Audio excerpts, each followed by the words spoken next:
Hey, remember Bloober team? The studio known for making mid-tier walking simulators and a somewhat decent remake of Silent Hill 2? What if I told you they just made one of the best sci-fi horror games in recent memory?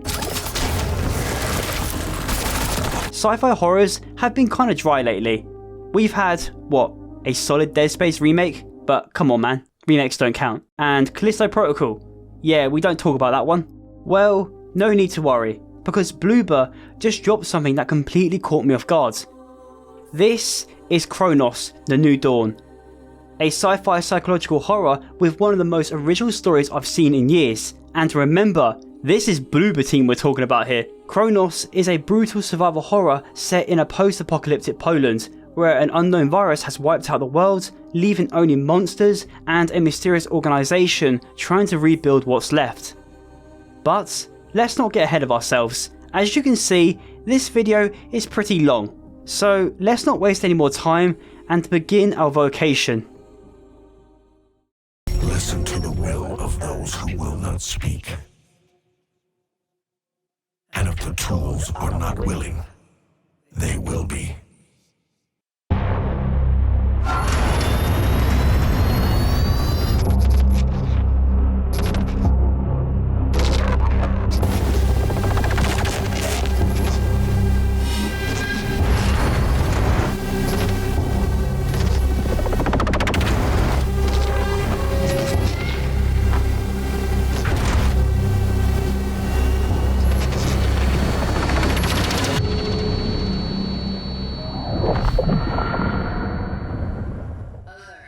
The game begins with our awakening. We play as Traveller ND-3576, an agent serving under a mysterious organisation known as the Collective, and we are about to embark on a vocation to save humanity. Before we get sent into the unknown, however, the machine we are currently residing in begins a sequence of cognitive trials to ensure we are in working order and to remember our very purpose. The first is a Rorschach test, testing our perception and association. And I don't know about you, but the answers provided make no sense, because I can't see jack shit. What do you see? Nothing. And if you're familiar with the themes within this game, this is done intentionally. So if you're curious to learn more about that, then stay tuned.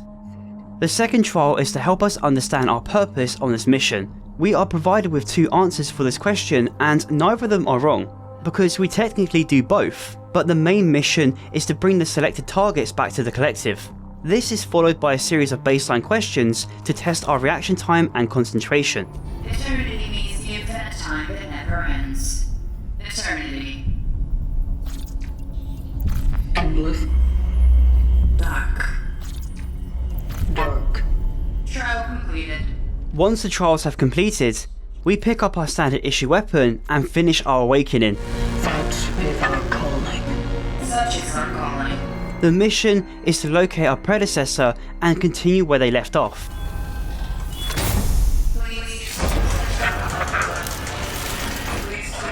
Oh, that's a fantastic start. Not even a minute into our mission, and the first thing that stops us is our own technology. Not to worry, however, as our newly equipped weapon comes with a powerful charge-up shot that can easily blast the lock off this hunk of junk.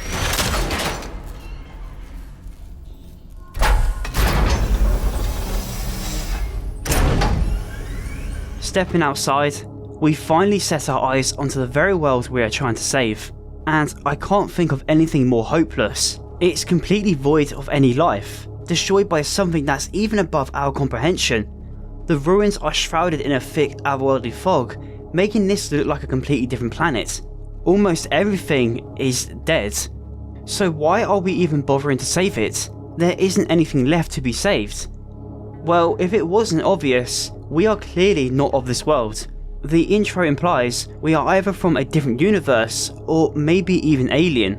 The Collective wields incredibly powerful technology, which we will use to restore the world.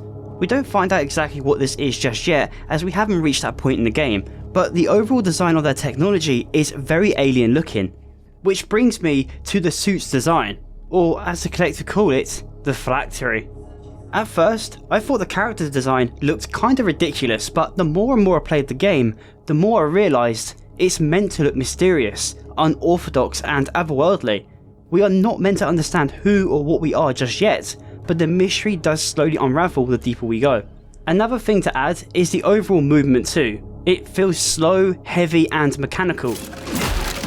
The way the character carries herself is more machine-like than alien, or maybe a bit of both. Even the way they talk, it doesn't remotely feel human but rather robotic. The predecessor. ND3500 reached. And we're not the only ones too. You will find old messages left by other travellers throughout the game who also sound like a machine. To those who were sent here after me, if you have been tasked with finding a target that is located in A0, Invented writing to communicate across time. Of course, I have no one to communicate with. If we want any answers as to what we are, then we must continue our vocation. So let's not waste any time and locate our predecessor.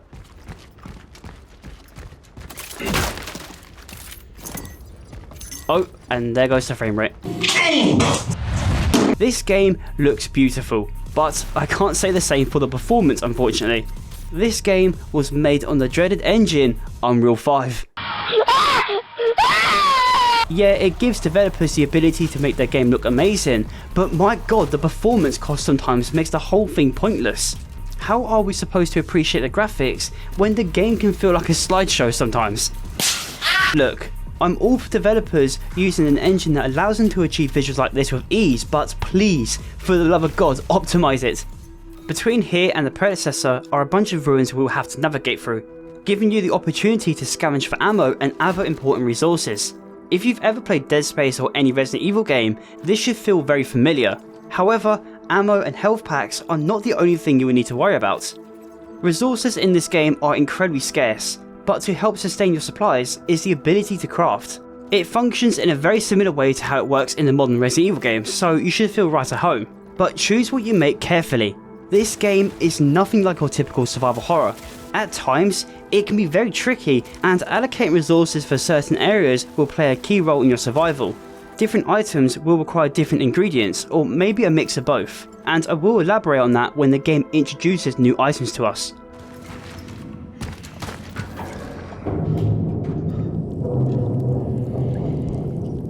Down in the basement, we lay our eyes onto a gruesome hint as to what happened to humanity. We discover a large nest made up of biomass. The remains of humans can still be seen merged within them, and it's rather disgusting. It's very similar to the shape from Still Wakes the Deep and the necromorphs from Dead Space, but what caused this?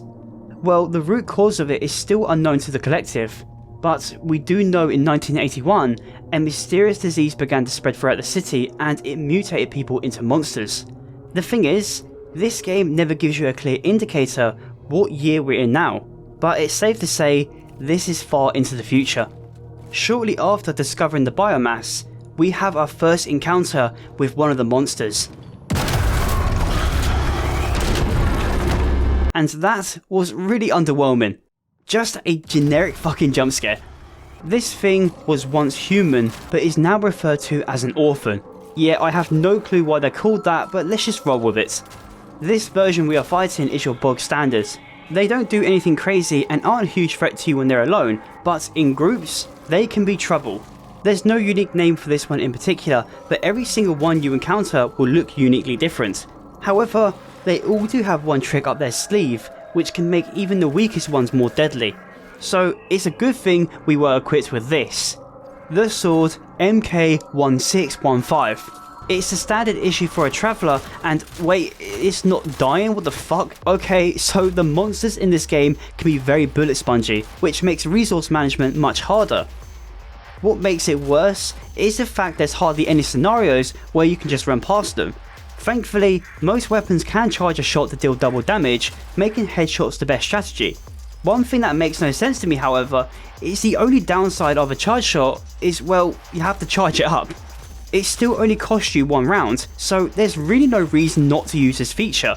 and you're going to need it, especially for scenarios like this.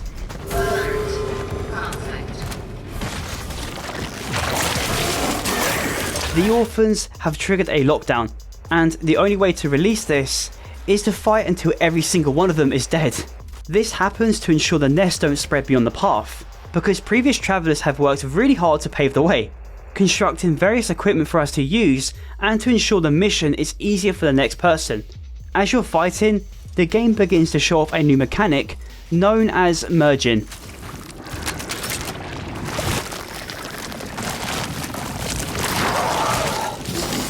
Bodies you leave behind can act as a fuel source for any orphan. Merging their own bodies with it makes them a lot stronger, and they can do it multiple times if not quick enough. You can prevent this by simply hurting the monster with either bullets or melee, or you can incinerate them. Fire will remove all traces of the monster, preventing others from merging. It can also be used to clear paths and act as a protective barrier, which gives you an opportunity to get some free melee hits in, but I really don't advise it because melee in this game is so bad. Now look, I know this isn't Isaac Clarke, motherfucker, but that guy can fucking manhandle any necromorph in the game. But look at the size of this unit. She's a fucking tank who's even equipped for melee, yet it feels like I'm punching them with pillows. There is a point in the game where melee can be somewhat useful, and that's until you acquire a certain tool that will help you decide whether or not it's worth the risk. After the lockdown has been lifted, we head down into the train station, and it's where we meet our very first cute furry friend.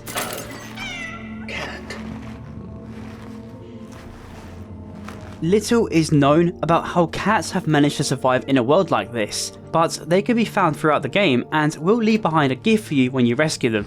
I am Traveler ND3576. It is nice to meet you. Thank you. Don't worry, they do have a home, we just haven't found it yet.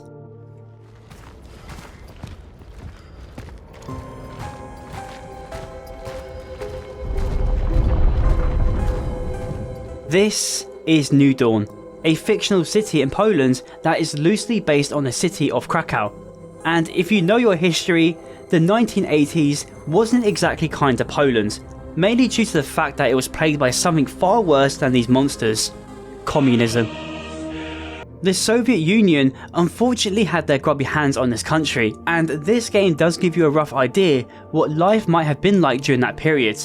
Just replace the monsters with alcoholics and this game would be a simulator. The Soviet Union doesn't just end with the game's backdrop, however.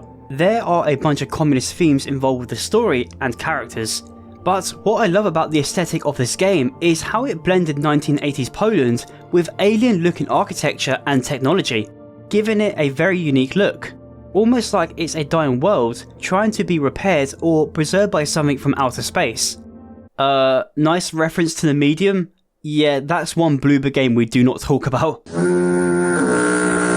Not too far from the station, we stumble onto a brand new tool, known as the emitter. This will allow us to manipulate time oddities. I have no idea how this thing works, but it makes navigating through certain obstacles easier. And it's a good thing we found one too, because without it, reaching our objective would have been impossible. So with that, we finally locate our predecessor. The anchor is intact. Well done. In this world, there can only be one active traveller. When they cease to function, a replacement is sent out to continue their work. This may seem counterintuitive, but there is a very good reason for this. Travellers will have to go back in time to extract targets the collective has selected. By saving these people, it may help us understand what caused the outbreak and how we could prevent it. With the anchor retrieved from the predecessor, we head to the designated dive points near the housing project. And nothing screams Eastern European more than Soviet-era panel buildings. It's a bit of a mission to get through, so thankfully someone left a new weapon for us in the safe zone. Another relic module found. The Hammer PROV-2830. a powerful shotgun that can be fired normally or with a charged up shot, with a spread wide enough to take down multiple orphans. Wait, that does not sound right. With a spread wide enough to take down multiple monsters with just one shot. The hammer is your best friend in close quarters. However, there is one thing holding it back: ammo. It's more rare to come by and it's expensive to craft, requiring 2 chemicals and 3 scrap to produce just 2 rounds. Not only is that piss poor, but the resources itself are scarce, and you'll have to juggle between what you think is more important at times, as it costs 3 chemicals to make 5 rounds of handgun ammo. So yeah, think wisely what you want to craft and where you want to use these weapons, because it may come back to haunt you. As for the safe zone, we don't need to talk about that just yet. Let's just get to the dive point.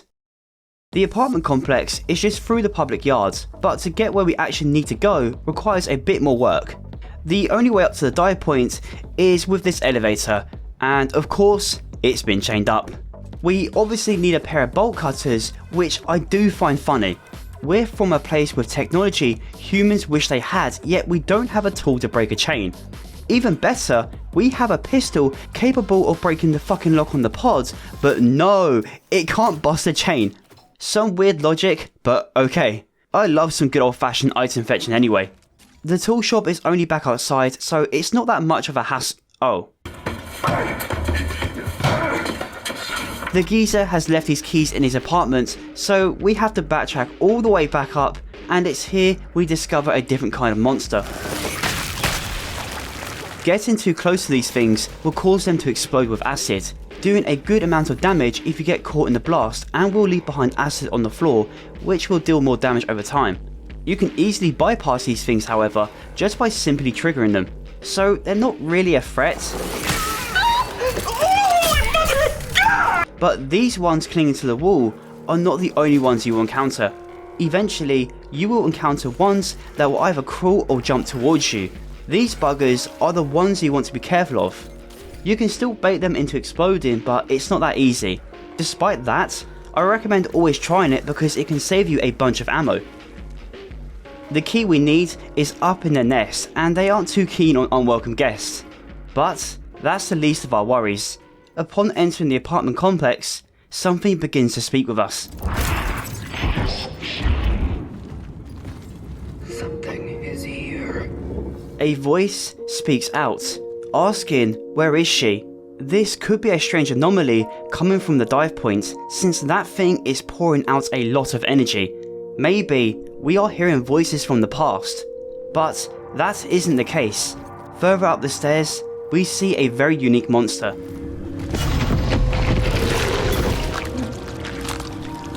Oof, I sure hope I don't have to fight that thing. Fucking hell's Beowulf! Get out the fucking treatment, get out! With the tool store key in hand, it's time to find ourselves a nice pair of bolt cutters. This segment is pretty easy as there's nothing... Oh shit. This is what I like to call the big boy orphan. Bigger, tougher and uglier than the basic orphan, and can become incredibly strong if it merges, basically turning itself into a mini boss. This is where the shotgun really comes into play. You could either save the ammo for when things get crowded, or save it for big boys just like this. Headshots can be very strong against this thing too, as its head is ginormous. Even Silvers from Counter-Strike can hit this lad's nut. Things get even uglier outside. Upon picking the key up, it turns the game into COD Zombies. And again, the game introduces a new monster. It's like a regular orphan but with arms merged on its back. These ones have the ability to spit acid at you if you're too far. To be honest, they're not a crazy threat when they're alone, but when attacking with a group, that's when they become a pain in the arse. The game introduces a lot of the monsters pretty early on in the game, which can be a good thing I guess. It helps prepare you for what's to come, but I do feel like it removes a lot of the surprises you would see in a survival horror. There's still a few more monsters we haven't seen yet, but they're not too far off. It's time to head back to the dive point and extract our first target.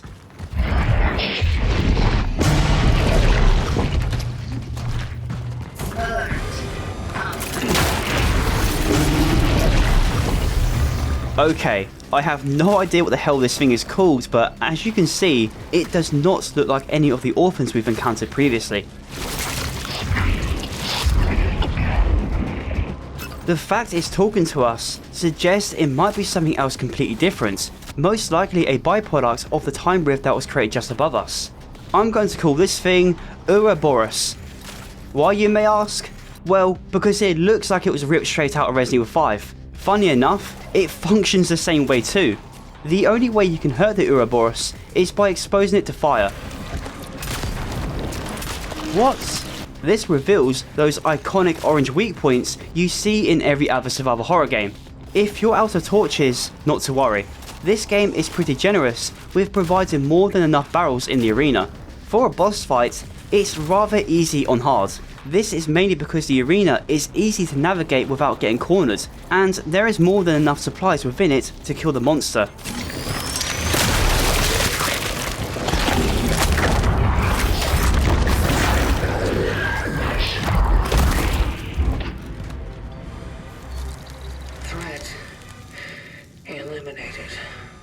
With the threat eliminated, it's time to head into the past and find out just exactly what the hell happened. Commencing dive procedure.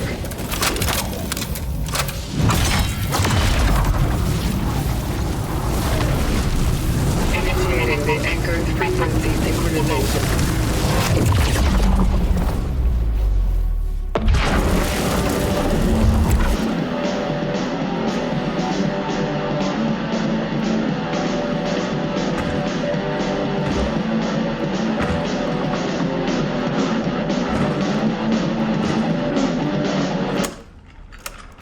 We are now in 1981. The Soviet Union has placed New Dawn under quarantine as the outbreak is slowly spreading throughout the city. The point in time we're in right now is just mere days away from the end of the world. The Collective are sending travellers to this point in time to extract targets, to hopefully preserve the knowledge they have about the outbreak. Even though the world hasn't ended yet, it still feels incredibly bleak. The atmosphere in the past is just as haunting as the present day.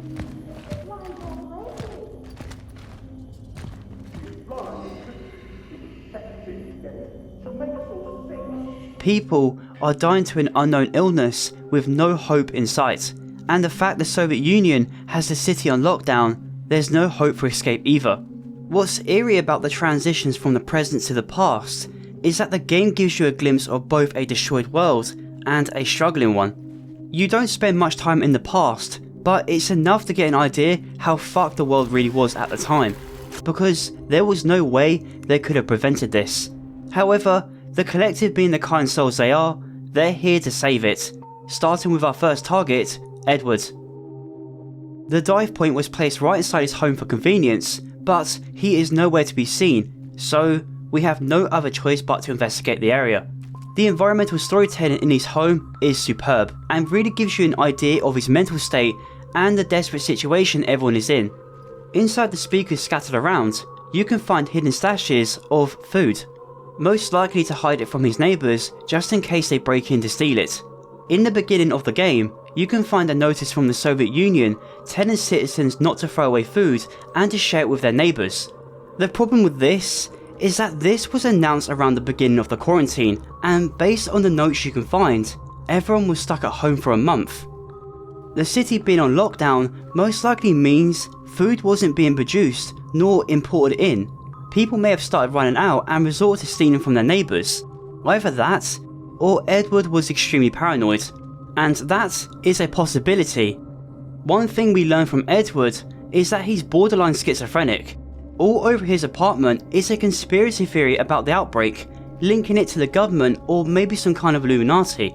On a note left by him, we learn the Soviets made a discovery. Apparently, a 14-kilometer borehole was dug in the city, leading to an explosion killing most of the crew involved. The Soviets are obviously denying this ever happened, but the scientists behind the project have been very vocal about it, even mentioning hearing tormented screams coming from the depths. Spooky. On the wall, you can find a news article about a mysterious murder that happened within the city. The victim was found in the basement of his apartment complex. It was first believed he died of unnatural causes, but he had strange marks all around his head. Edward somehow believes this is connected to the hole that was dug, but there isn't a connection. He also believes the government may be giving people injections, causing the symptoms and eventually turning people into monsters. He also believes they're the ones behind the missing people. Others may be quick to write him off, however, there is something among the evidence that is incredibly striking. In the back room, you will find an elaborate evidence board with drawings of a traveller and even pictures. He's aware we exist. This doesn't mean it's us in particular. Other travellers have gone through the same rift to extract targets. Edward most likely believes we're from the government, but there is one more thing in this apartment that is very interesting. We can find a strange note with dates going all the way back to 1846, with a message saying he would come to observe her.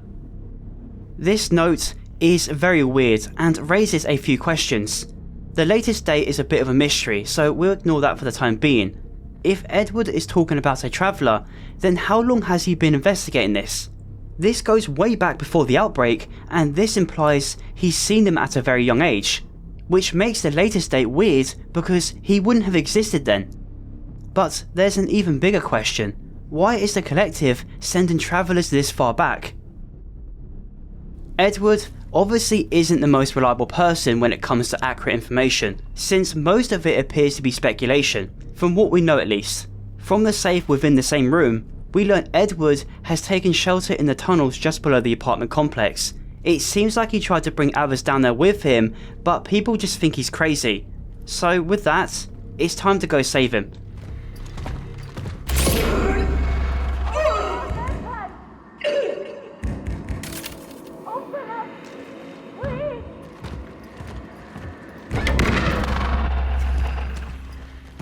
Something's wrong. Our phylactery begins to malfunction, causing us to have more audio hallucinations just like the ones we had in the present day. Something is here. Somehow these bizarre hauntings have followed us into the past, implying there may be something supernatural. But then again, the voices wasn't for us, but rather for Edward. Maybe we're hearing echoes from the past or even the future. Continuing down the stairs, we have an encounter with a blind old woman, being one of the later symptoms of the illness. I know you're there. I can still hear your steps. Give her back. Give me back my little angel, Edward. She thinks we're Edward and is demanding her daughter back, which is some useful information because we know she's down in the tunnels based on the note we found in the safe. So that's where we will find him. You called for Edward. I am here to find him. Finally! They've sent someone for this filthy freak. I'm sure he took her. Yes, that little stinky fuck. He took my daughter. Oh, do you know anything about my poor baby? About my poor angel? Focus your attention. Why would Edward take your daughter? That no good bastard. He used to harass us all with all kinds of gibberish. He talked about experiments, about the end, about death. Will you help me? Will you bring her back to me? I'm so worried about her. We do actually have a dialogue option here, either giving her a hopeless response or showing some faith. The second option is basically a lie. We know exactly what happens to this world because we've seen it. So she's right, it doesn't change anything. However, if the collective is successful in this mission, maybe they can find a way to stop the outbreak before it even happens. Don't be. You will be reunited. Now step inside and lock the door. It is not safe outside. Yes. Thank you. God bless you. Even though we're basically an emotionless machine, we can still show some kindness. Oh, of course, it's locked. A spare key can be found in a different apartment complex, so I guess we can use this time to stock up on some equipment. Traveler's outpost. Paving the path has begun. The path has been paved for us not only in the future, but also in the past. Inside the safe room, you have access to a storage box, save point, a vendor, and workshop. The storage box will be used a lot since the carry capacity in this game can be brutal, mainly due to the fact everything takes up an inventory slot, which is why I advise you only carry 2 weapons on you at a time. This can be improved in the workshop however. Using cores you find all over the game, you can upgrade your health, inventory slots, as well as the amount of materials you can carry. You can also upgrade every element of a weapon, that being damage, stability, reload, charge up time, and finally the clip size. A mag. One issue though, everything in this game will cost you an arm and a leg, and it will keep getting more expensive the more you invest. Currency can be found almost anywhere, but you always find pennies, so to get the upgrade you want, you better start saving. Now, I know upgrading the damage looks enticing, but not only is it the most expensive upgrade, but I think there are better alternatives in the early game. In my opinion, stability and charge up time are the 2 best to start off with. Stability will reduce muzzle sway, making those headshots far easier, which will save you ammo in the long run. Reducing charge up time is a no-brainer. There are moments where it will be too risky to even go for a charge up shot, so you will have to use more ammo to kill a monster. Combining these 2 together will save you so much ammo. For that reason, these 2 upgrades are my go-to in the early game. As for the vendor, things can also be incredibly pricey in this, and the stock is incredibly short. There are times where you can only buy 5 or 10 rounds for your pistol, and only 2 rounds for the shotgun. Crafting will be the main ways you get ammo. You can of course find it, or if you're lucky, monsters will drop some for you. After stocking up, it's time to investigate the surrounding area to see if we can find the key to the tunnels. This is where a cute cat leads us down into a basement where we find the superintendent's den. We can find a little note he's left, and he's ready to turn into fucking Stalin, because he's tired of the disorder and people disrespecting the quarantine. So after 10 o'clock, he will put everyone into curfew, not because he cares for them, but because he can't be bothered to let people out when they ask anymore. There's one other note down here mentioning a terrible smell coming from the very basement we're in. In the business, we call this foreshadowing. Fucking hell. The smell is actually an orphan nest. All the biomass is the residents of this building, and they never got a chance to escape because the owner lost the key to the building. Well, actually, it turns out he found it since it's on his body, but he clearly never got very far with it. This is where the game also introduces variants with armor. The only way to hurt them is by shooting the exposed parts, and there are cases where their head is protected. So yeah, these things kinda suck. After all of that, the cat that led us down here is waiting for us outside. It's too cute, so I can't be mad at it. Hello, cat. With the key to the tunnel in hand, it's time to pull Edward out of this mess. Entering the shelter. The target must be close. You can see he's been keeping this place clean and well organised. He's probably expecting to be down here for quite some time. And of course, we've learnt he's not the only one down here. In the distance, you can hear a woman hum a Christmas chime.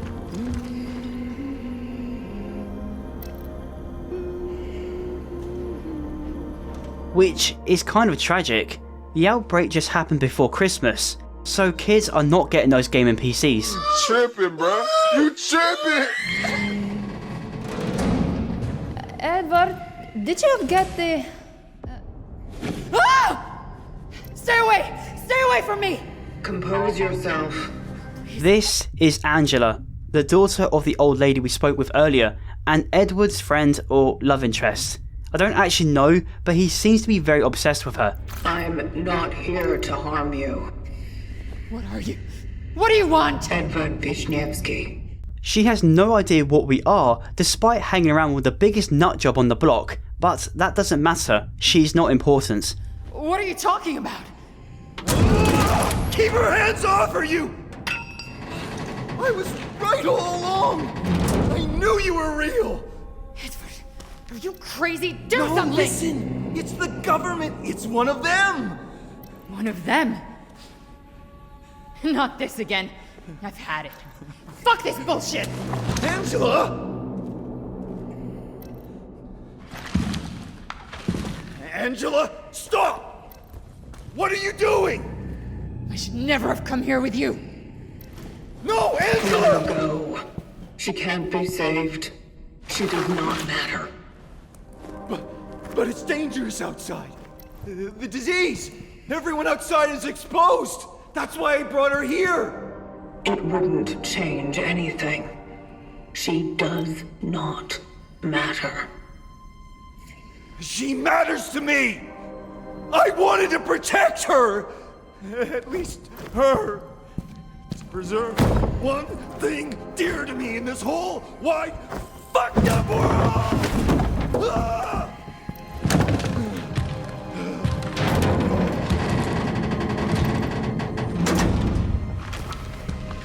The government said, didn't they? This is some kind of experiment, right? This is solace. What are you doing? Preserving.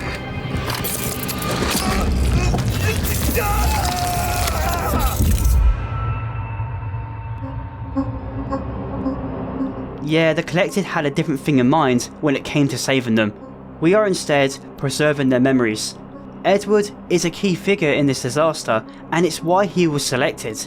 Bringing him to the future wouldn't work because he's already dead. We've just jumped to a point in time where he was still alive.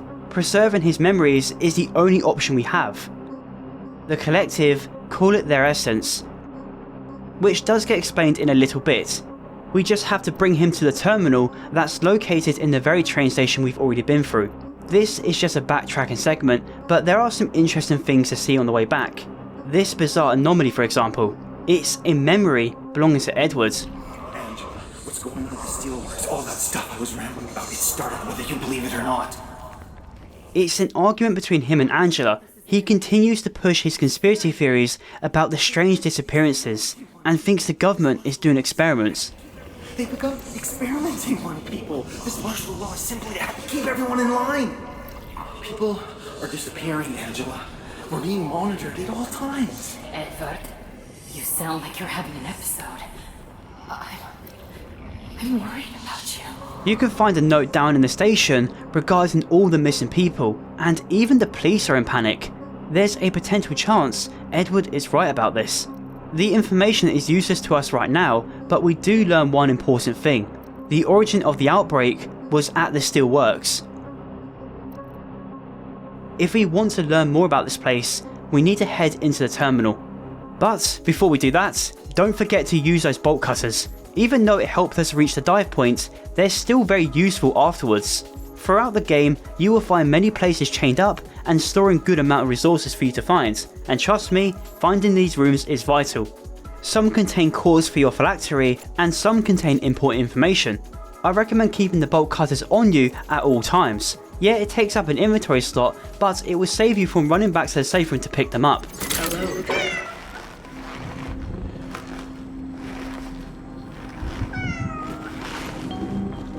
Where are you finding all these items? This is the terminal. It's the place travelers are meant to bring their targets for something called the Ascendance program. We don't know exactly what this means as of right now, but by using it, it will help us get a better understanding of what's going on. You can actually look up Edward's profile in the database, and this is where the game introduces Essence effects. He is giving us a damage boost against burning targets, which is an okay perk, quite situational but not bad.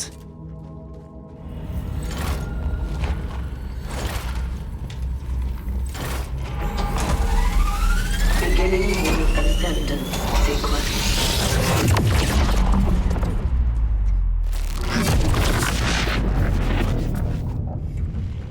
This is the Ascendance, basically a limbo for essences, or in other words, their souls. When we extract targets, we're not only taking their memories, but their entire identity. they don't even realise they're dead. This is the Collective's way of saving them, by storing important people who hold key information, which is kind of twisted. Given your significance, your extraction has been ordered. What is this? You giving me acid or something? A choice has been made. Only joining with the rest can give you the possibility of survival. Cut the crap! I'm not joining anything! While he's completely vulnerable, we squeeze him for more information. This is when he accuses us of starting the whole thing. The truth is beyond your comprehension, Edward. You think? I know what happened in the steelworks. You guys fucked up pretty bad, didn't you? It's all your fault! What you are saying cannot be true. Everything started to go to hell right after you showed up there. Elaborate. Apparently, a traveller was at the steelworks around the time the outbreak started. Someone by the name Artur approached Edward because he also saw one of us. They thought I was a schizoid freak, especially Artur. That fool came to me. It only confirmed I'm not crazy. However, before the Ascendants can finish, the terminal begins to malfunction, kicking us out of it. Focus your attention. What do you see? Dark.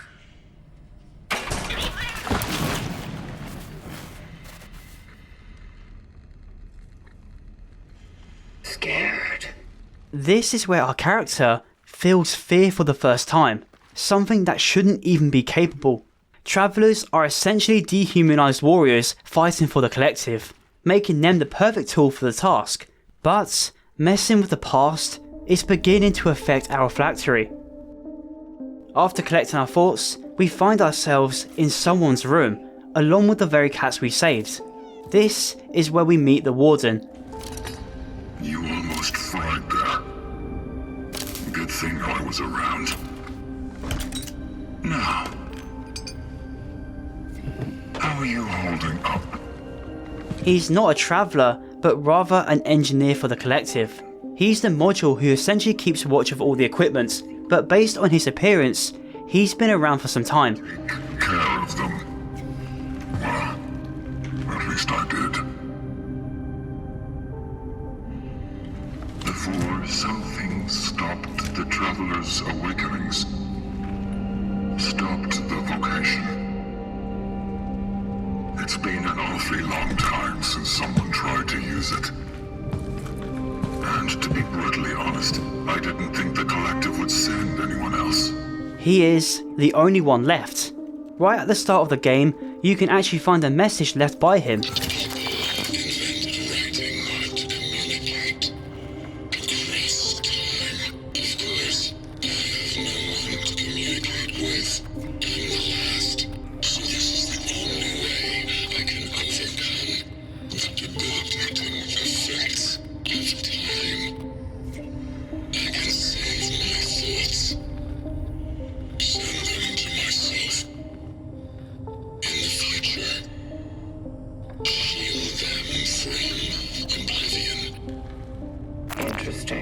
Apparently, an awakening hasn't happened for decades. Something stopped the vocations, leaving the Warden completely alone. But there is something different about this situation. We are different. We are the first traveller to awaken since, basically reviving the vocation. Maybe the Collective has resumed the vocations to find more targets, but who knows at this point. Calculating coordinates for the next extraction target. Artur Barika. After interrogating Edward, a brand new target has been selected. His name is Artur, the man who came to Edward regarding the outbreak. But what's rather odd about this is the fact we were able to speak with the Essence. Is that why he's my new target? You spoke with him. Spoke with the Essence. Yes. Remarkable. The ways ways in which the terminal communicates its will to us are truly surprising. This surprises the Warden, which may imply the terminal works differently to each traveller who uses it. The target said, "We are the ones who caused it all." Is that true? We are nothing but an aftermath. But you wish to investigate that matter further, do you? I do. Such is our calling. Yes. Such it is. The dive point is located at the Steelworks, which is the epicenter of it all. As we do our parts, the Warden will use this time to repair the terminal. Without it, the mission is pointless, so hopefully the geezer pulls through. In order to get to the Steelworks, we must turn the power back on to get the train running again. We basically just have to find 2 generators down here somewhere. It's a short segment, but there are some interesting things to find. For example, this message that was left by the Warden in the safe room.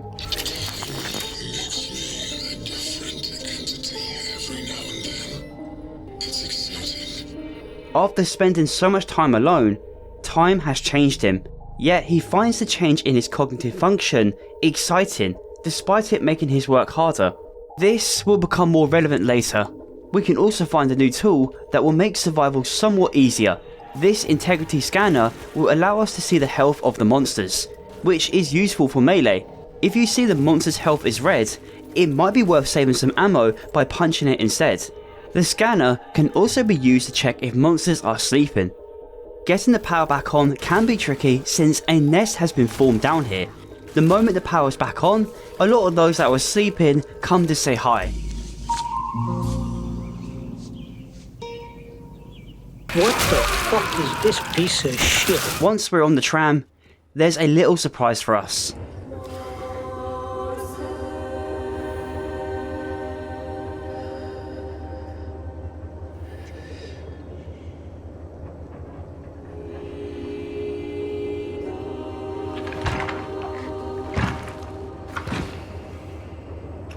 Another fallen. We can find a traveller's body who's still holding on to essence. There's still an essence in it. Which is kind of tragic, as they were not too far away from the terminal. This is where the game gives you an option of extracting it. Establishing connection with the phylactery.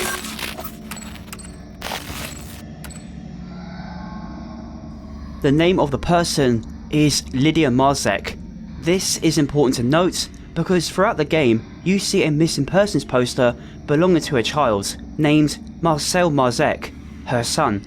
This will become much more important later.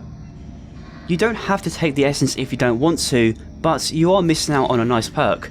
She increases the amount of energy you pick up, which to me is a no-brainer to take, as it makes it easier to get those nice upgrades much sooner.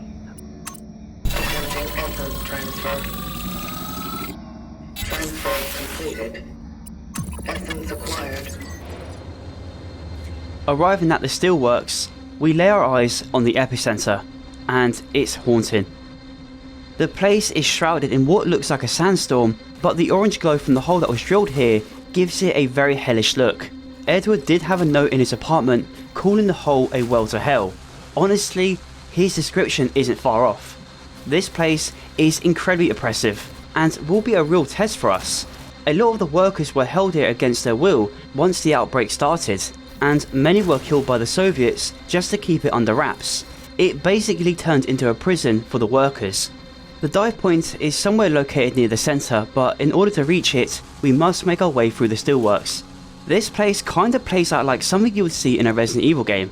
A lot of the areas are locked up and require many different keys and passcodes. In between all of that, there is a lot of interesting information we can learn here. Starting off with this memory we can find by the entrance, but what's weird about this one, it's not linked to Edward, but rather Artur. I can handle myself, thanks. Jeez, help isn't fucking cyanide, girl. Need to have some from time to time. It's between him and a woman named Veronica about a deal they made. We are here because we have a deal. You were meant to help me get inside, that's all right? This isn't the first time we've heard this woman's name. All the way back at the beginning, we can find a tape recorder she left. Can the citizen confirm that her name is Veronica Kaminsky, born 1948? Dr. Veronica Kaminsky. What is this? Why am I here? Am I being arrested? She's a doctor who was ordered by the Soviets to go to the steelworks because they came in possession of a certain asset. We have come into possession of a certain asset. Asset? What this memory tells us is that something must have changed between her and the Soviets, as they're no longer giving her access, so she made a deal with Artur instead. The message kind of ends vaguely, however. She's here because she's also seen him. I didn't have to drag you with me at all. What the fuck are you looking for here anyway? Let's just say Gabriel wasn't the only one who saw him. Once we're inside, Edward begins to speak within the phylactery. I can't feel my hands. What was that? This is the cost of carrying their essence, and since we were not able to use the terminal, he will be sticking around for quite some time. They rejected me. Something's wrong. After locating the safe zone, we learn the dive point is way out of reach, for now at least. We will have to search the steelworks for a way up there, but the majority of the place is locked up. One thing that slightly helps us is a new weapon, a proximity mine. Perfect when dealing with a crowd and a nice alternative to fire. But, just like everything else, it takes up an inventory slot. I do think it's worth carrying at least one on you because it can make certain segments much easier. If you explore this place thoroughly, there will be a name you will see frequently. A journalist managed to get into the steelworks during the quarantine, and it's where they met a man named Gabriel. He was the shift supervisor here, but he was more than that to the workers. He was their voice during the hard times. While the Soviets had this place locked up, Gabriel was the one who represented everyone's needs. Eventually, the lockdown got even more strict. Workers were not allowed to leave their rooms, which resulted in more and more people getting sick. Instead of bringing in doctors, they brought in more soldiers to keep everyone in line. Their reason for this was because they believed they found the very source of the outbreak. The lockdown became more strict as a result, but not to keep them safe, but to prevent them from seeing what they discovered. It's around this time workers began to go missing too, which raised tensions even further. Gabriel eventually went out to go look for them, but that's when they saw it. This is when Gabriel caught the sickness and mysteriously disappeared without a trace. Some say he was taken to the hospital, but the journalist that was with him believes he was executed. With his disappearance, all hope for freedom was lost. However, this is where it gets interesting. Not even the Soviets know what's truly going on. We can find a note confirming some workers were in fact taken to the hospital, and Gabriel must have been among them. It says, as soon as his condition improves, we will continue to interrogate him on the matter concerning the asset. And there's the use of that word again, asset. The Soviets sent Veronica here to look at this, and we learned from an echo she knew Gabriel. There must be levels of security to this, because on the surface, the soldiers were just following orders, but beneath all of that is a hidden secret kept from everyone. As more and more people went missing, a riot eventually broke out, causing the Soviets to lose control of everything, so an order was sent out to protect the asset, no matter the cost. Many died here, and many turned. This whole place is a nest for the orphans, and really drives home the point that this is ground zero.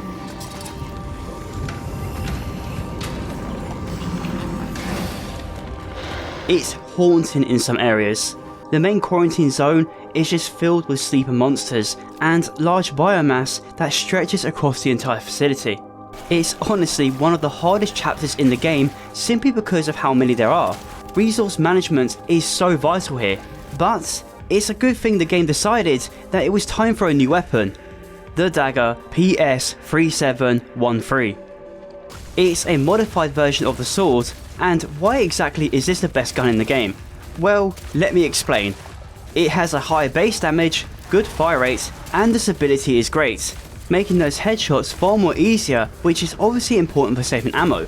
But unlike the sword, the dagger does not have a charge up shot. It instead has a full auto option, which I will admit kinda sucks. Once upgraded enough, the dagger has a much higher damage output over the sword even without the charge up shots. It became my main workhorse in all of my playthroughs. However, upgrading this thing isn't cheap, but if you want to, you can get a refund in all of your upgrades from the swords. So you know I cranked up the stability on the dagger, because there is one monster in this area that can be a serious threat if you suck at landing headshots. This thing can crawl on all surfaces and can spit acid at you. Gross. These buggers can be tricky in a crowded scenario, and charging up a shot is risky. With the dagger, you can deal with multiple threats far quicker whilst using less ammo. This weapon is hands down the best in the game, and I recommend it over the sword any day.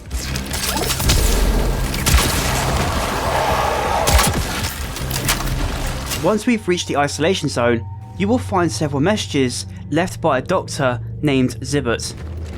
Even the isolated begin to change. We need to conduct detailed laboratory tests. He was researching the victims of the outbreak, and it's where he saw firsthand what it does to people in the last stages. He witnessed them merging, completely defying every bit of logic. Those who survive the first stages of the disease, they merge with each other. It's as if their cells want to create some kind of direct symbiosis. No, it's more than that. It's kind of evolved metabiote, a biological being composed of other beings. Science knows of such cases, but amongst mosses, lichen, or fungi, not humans. This transformation is gruesome. Their bodies began to merge while they were still alive, sending all the researchers into panic. The biomass began to form in the basement, and there was no solution in sight. Dr. Zybert is one of the first researchers to encounter the later stages of the virus. His status right now is unknown at this point in time. He obviously died at some point, but we don't know the extent of his role in the outbreak. This won't be the last time we hear from him. After making our way through isolation, we eventually find Traveller ND1002. He unfortunately fell to the monsters, but left a nice pair of gravity boots. You see those weird platforms? The ones that look like the Chernobyl reactor as it was about to bust its cap. Well, with the boots equipped, it will allow us to traverse up the walls and jump to other platforms. It's not fancy looking compared to Dead Space, and it can look a bit janky at times, but hey, it works. With these, we can access new optional areas within the steelworks, and there is some interesting information to learn. For example, this note left by a senior officer claiming they never killed Gabriel. They're shifting blame on the workers for causing the riots. This ultimately led to violence. We can also find a message left by Dr. Zybert. Veronica, once again, I've got to say, I'm very proud of you. He and Veronica appear to be close. She was a student of his. They were both here around the time of the outbreak, so it's safe to assume they were working together. Forgive me, it's just good to see you back. In those darkest of times. See you tomorrow. Have courage. With the gravity boots, we can now traverse up towards the rift, and whoever put it all the way up here is a dickhead.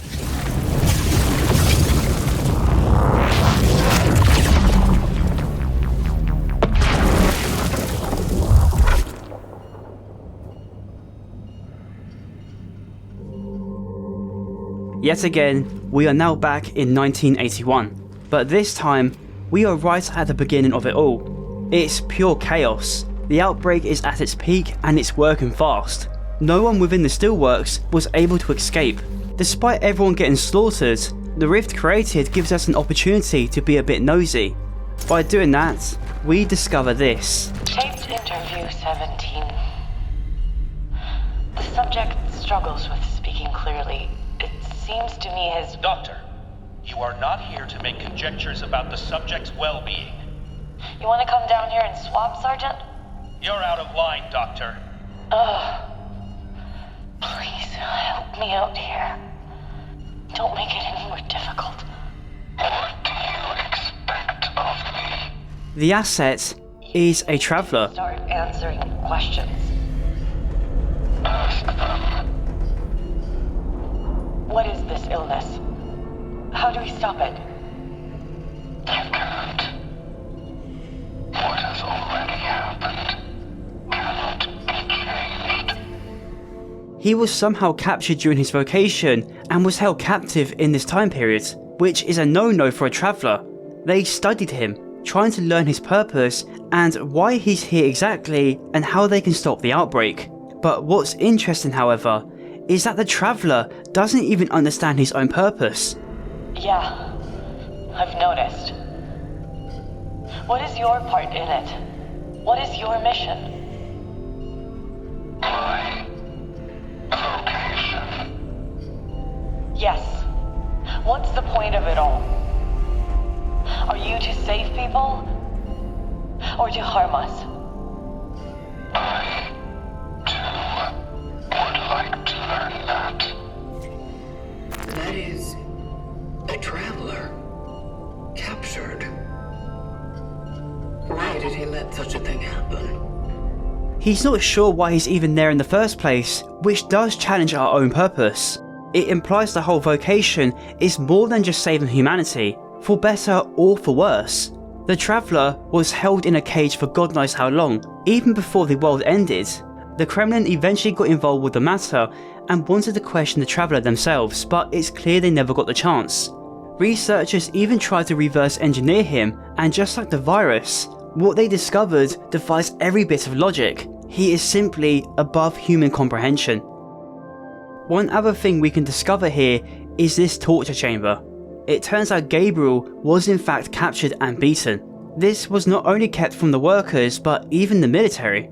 Gabriel saw the Traveller and was quickly silenced before he could have told anyone. But despite the brutality he went through, he was taken to hospital regardless. On our way to Artur, we bump into someone familiar.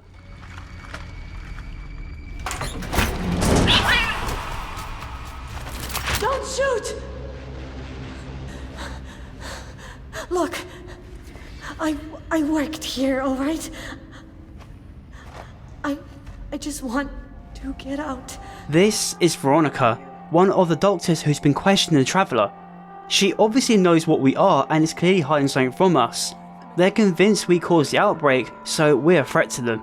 The real question, however, is why is she still here? They never had a chance. No. What I am asking is why are you here now?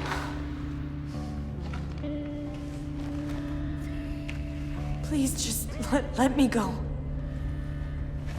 There's no one here left alive. I saw nothing, I swear. I got lost when I was looking for... Yes. I was... Veronica! You are not alone. Veronica? I found it! I'm up in the foreman's office. Veronica, you there?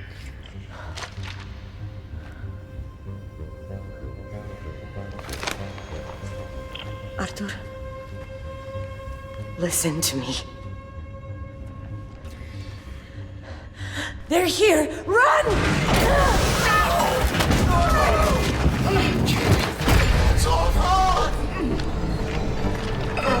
But before we get any real answers, Edward somehow takes control of us for a brief moment to save Veronica, which is a pretty fucked situation.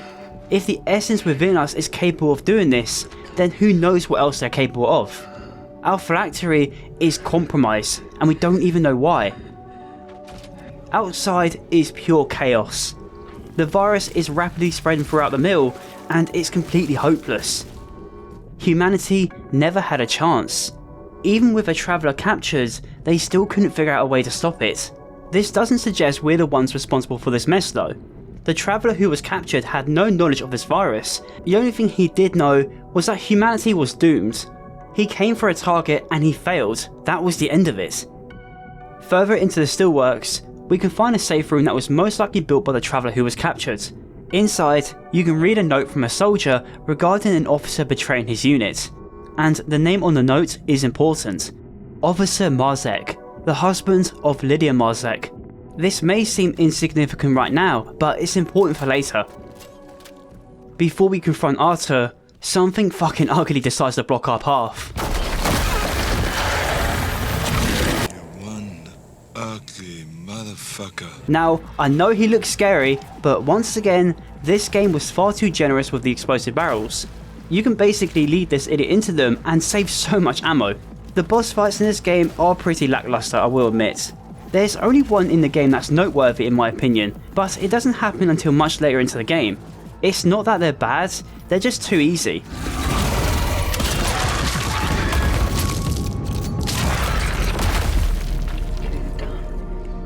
Once that's over, we finally track down our target.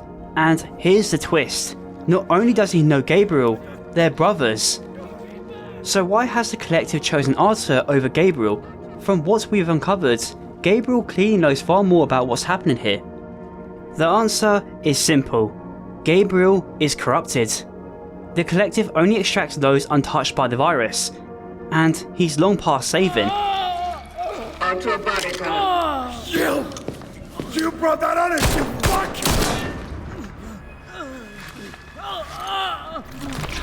Calm down. I'm here to save you, Artur. Save me? Are you fucking blind? Look at him! I just wanted to find my brother, bring him back home with it.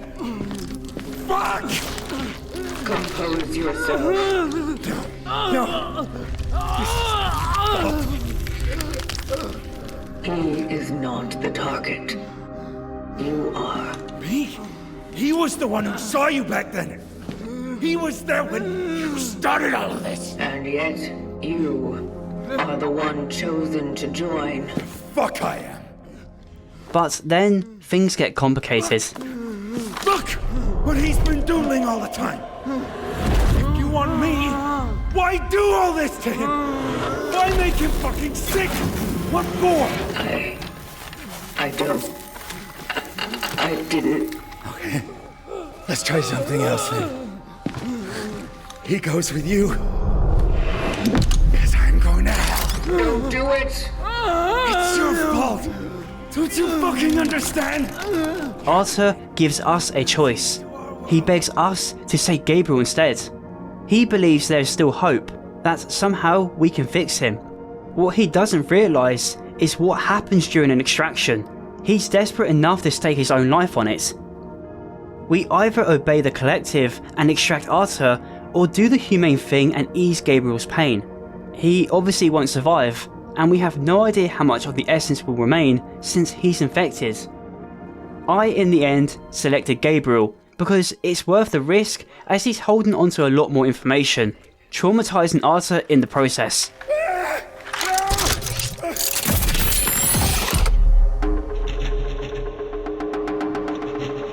With Gabriel's essence acquired, it's only a short trip back to the terminal, but don't forget the adorable cat on your way back. Not only is it holding onto a core for us, but he was staying inside a room with a very peculiar message left by the warden.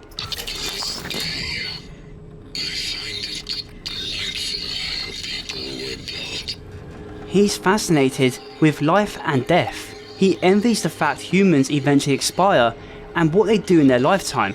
He, on the other hand, has nothing but time. To him, it's like a prison. When we meet him back at the terminal, his fascination with humanity gets put on full display. The bar is closed, but I don't think anyone will ask us to leave. Come, join me. What is all this? This? Magnificent. Don't you think? The warden is an incredibly interesting character and acts nothing like your ordinary traveller. All these years he spent alone has rewired him.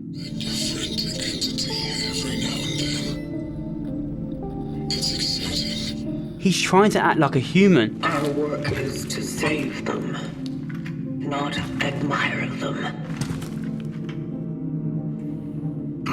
to accomplish one without the other. This is how I do my own part in saving them. You don't get a chance to investigate this room right now, but much later into the game, he leaves the room unlocked. We can see he set up the room to look social, putting mannequins on display doing ordinary activities society would be doing if the world was normal. He has furniture placed all over the room with various art pieces, books, toys, and of course a piano. It's a room he has built to make himself feel human. It displays personality, humanity, and individuality, all things a traveller lacks. It's beautiful yet tragic. This is the change he was excited about. All those years he spent alone didn't change him for the worse, but rather for the better. He understands what made them so great and worth saving, believing they're superior to the collective in every way. This is what made them superior in a way. Don't you think it's all trivial? In perspective of perpetuity, what isn't but a trivial thing? What's the endless existence worth, deprived of even a moment of introspection and unadulterated joy? For some reason, people listened to music once, went to the theater, played games, and told each other stories. These things are not crucial to survival, and yet it is without them that there would be no humanity. It's a paradox, or an anomaly rather. So, the human race is an anomaly to you? Oh yes, and a perfect one.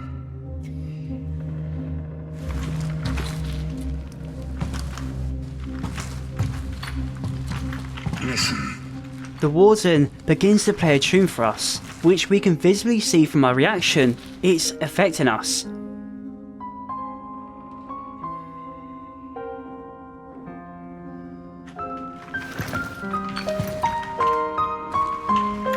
Unfortunately, the whole thing was not preserved, so I dare to fill in the gaps with my own invention. Don't you think it catches the ear?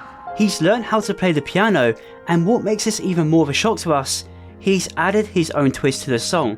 The Warden is showing individuality.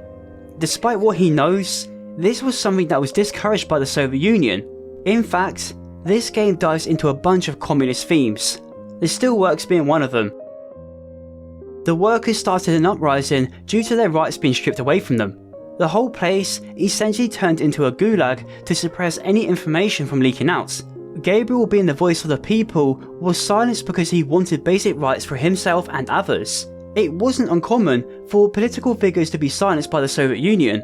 Martial law was also used against the population a lot too.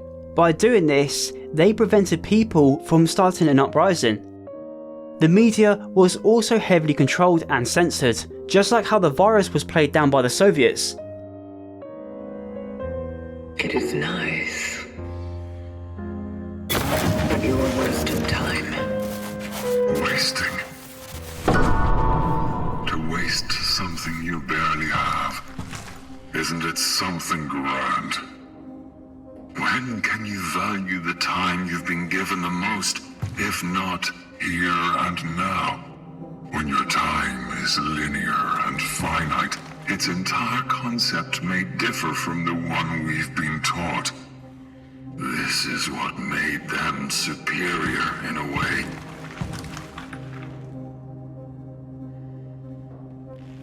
I don't think we were designed the same way. Designed? Sadly, I'm struck with a similar impression.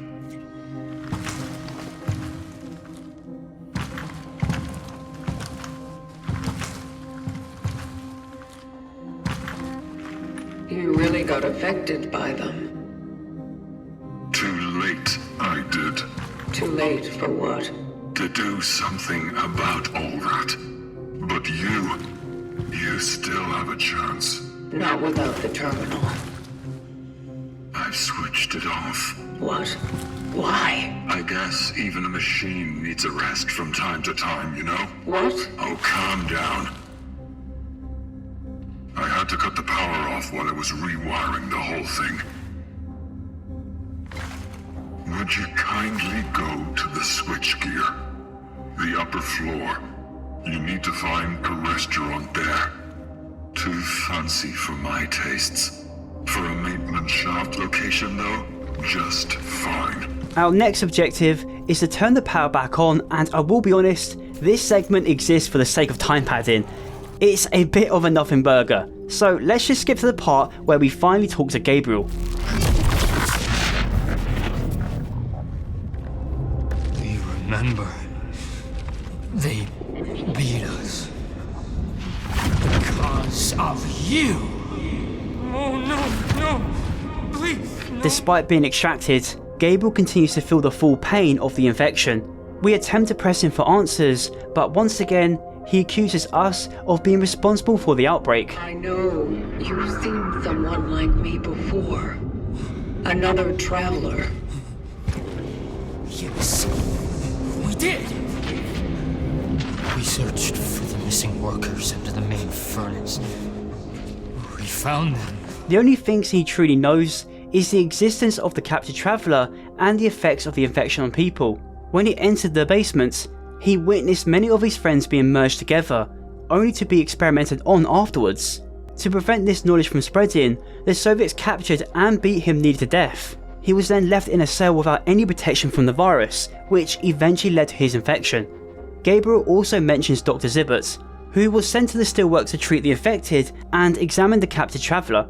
What stands out from this is that the traveller refused to speak to anyone except a single woman, which is most likely Veronica, Zybert's student. It only brought more pain. You should have left us be. You should. Before we could uncover more, the Ascendant's program failed once again, leaving us with two souls bound with our phylactery. Calculating coordinates for the next extraction target. Dr. David Zybert. Accurate as always. The next location is the New Dawn Hospital, a location that is apparently dangerous according to the warden because many travellers have fallen here. The hospital. It's something else. Many of our predecessors fell there. But I firmly disagree. Yeah, I'll talk about that when we get there. I feel so alone. If you stand around in complete silence, the essences within the phylactery will begin to speak. Where is everybody? I'm so alone. I wish he'd come back. Now they don't laugh anymore. My boy. My poor baby boy. Why are you doing this? Why? And this changes depending on who you've extracted. At this point, I've collected Edward, Lydia and Gabriel. All of them can and will speak if you leave your keyboard. Lydia in particular is rather interesting. She will always talk about her son, and that's because he went missing during the outbreak. This may seem like a spooky detail to catch you off guard, but later in the game, the story comes full circle. Just before we step into the new area, we will yet again discover a new weapon. The Javelin, LK-102. It's a burst fire carbine that can either shoot normally or with homing projectiles. And I'm here to tell you, this weapon is utter dog shit. The damage it puts out is so pathetic. It uses standard carbine ammo, which isn't that rare, but the amount of bullets it takes to put down a monster immediately writes this weapon off. I never invested in this gun, so honestly, I have no idea whether or not it's good, but if it's bad upon picking it up, I'm not interested. I wouldn't recommend using it for this part either. God, this thing sucks. Oh, this thing sucks. It's filled with all sorts of danger and the overall area is haunting. We don't know much about the aftermath of the outbreak other than the world ended, but it looks like a massive bomb was dropped here to prevent the virus from spreading even further. The path to the hospital has been completely destroyed, but thankfully one traveller made it her mission to restore it. Her anchor was destroyed, preventing her from making any dives, so to make herself useful, she has built a lengthy structure throughout this area to ensure successors reach their dive point. The only way I can be useful is to facilitate traversal through this sector for my successors. But the monsters decide to make all of that their new nest. These creepy crawlers are everywhere and the javelin is so bad against these things. What's different about this segment though is that most of it takes place in the past. But before we go through the rift, there's one place I want to talk about. On the way to the dive point, you will encounter this optional building for you to explore. It's an old manor belonging to a sculptor named Antoni Surma. The building is surprisingly well preserved and many of his creations are still left here collecting dust. This man created many of the statues plotted throughout New Dawn, contributing to the city's socialist identity. Here you can find many notes he wrote just before he disappeared and they're quite interesting. Apparently he was visited by the Angel of Death, offering to save his soul before the end of the world. But he would only accept this offer on one condition. He wanted to save someone else before he would be saved. The messages are rather vague here, but it appears he was keeping someone in the basement and wanted to save them through his work. You can find the key to the basement just up the stairs, and what we discover is both terrifying and tragic. The love of his life was infected.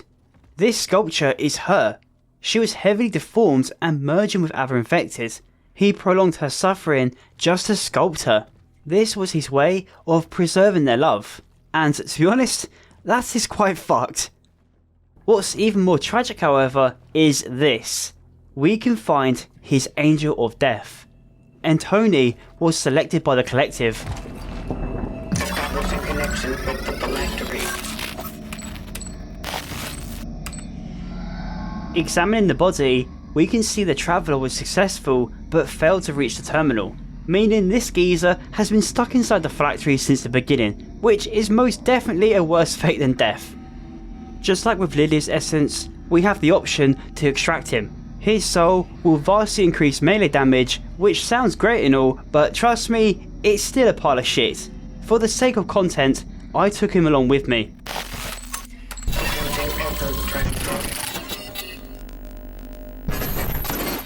But one slight issue. One of them needs to go. The phylactery can only hold 3 essences at a time, and this isn't a matter of unequipping one of them. They would need to be permanently erased, essentially killing them. I selected Edward to be replaced because he has surpassed his use and he's been inside me for quite some time. What the fuck did you just say?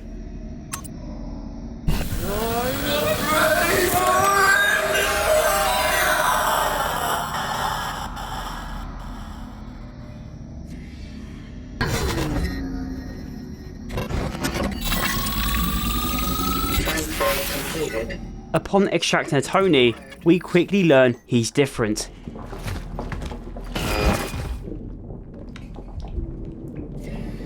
We begin to hallucinate and hear his voice. What could I do? He's corrupted. Just like Gabriel, he was infected, something the collective wants to avoid, but it somehow happened and his essence carries those symptoms. From a note you can find in the Steelworks, it will tell you the symptoms of the infection, and one of them is hallucinations. Thankfully, we're just a walking tin can, so we shouldn't see any nasty side effects, I hope.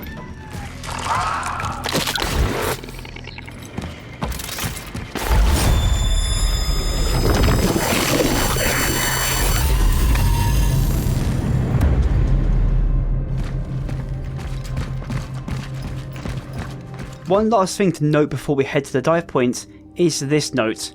The mysterious increase of murders has been on a rapid climb to the point the military have gotten involved, but with even more manpower, they still hit a dead end regardless.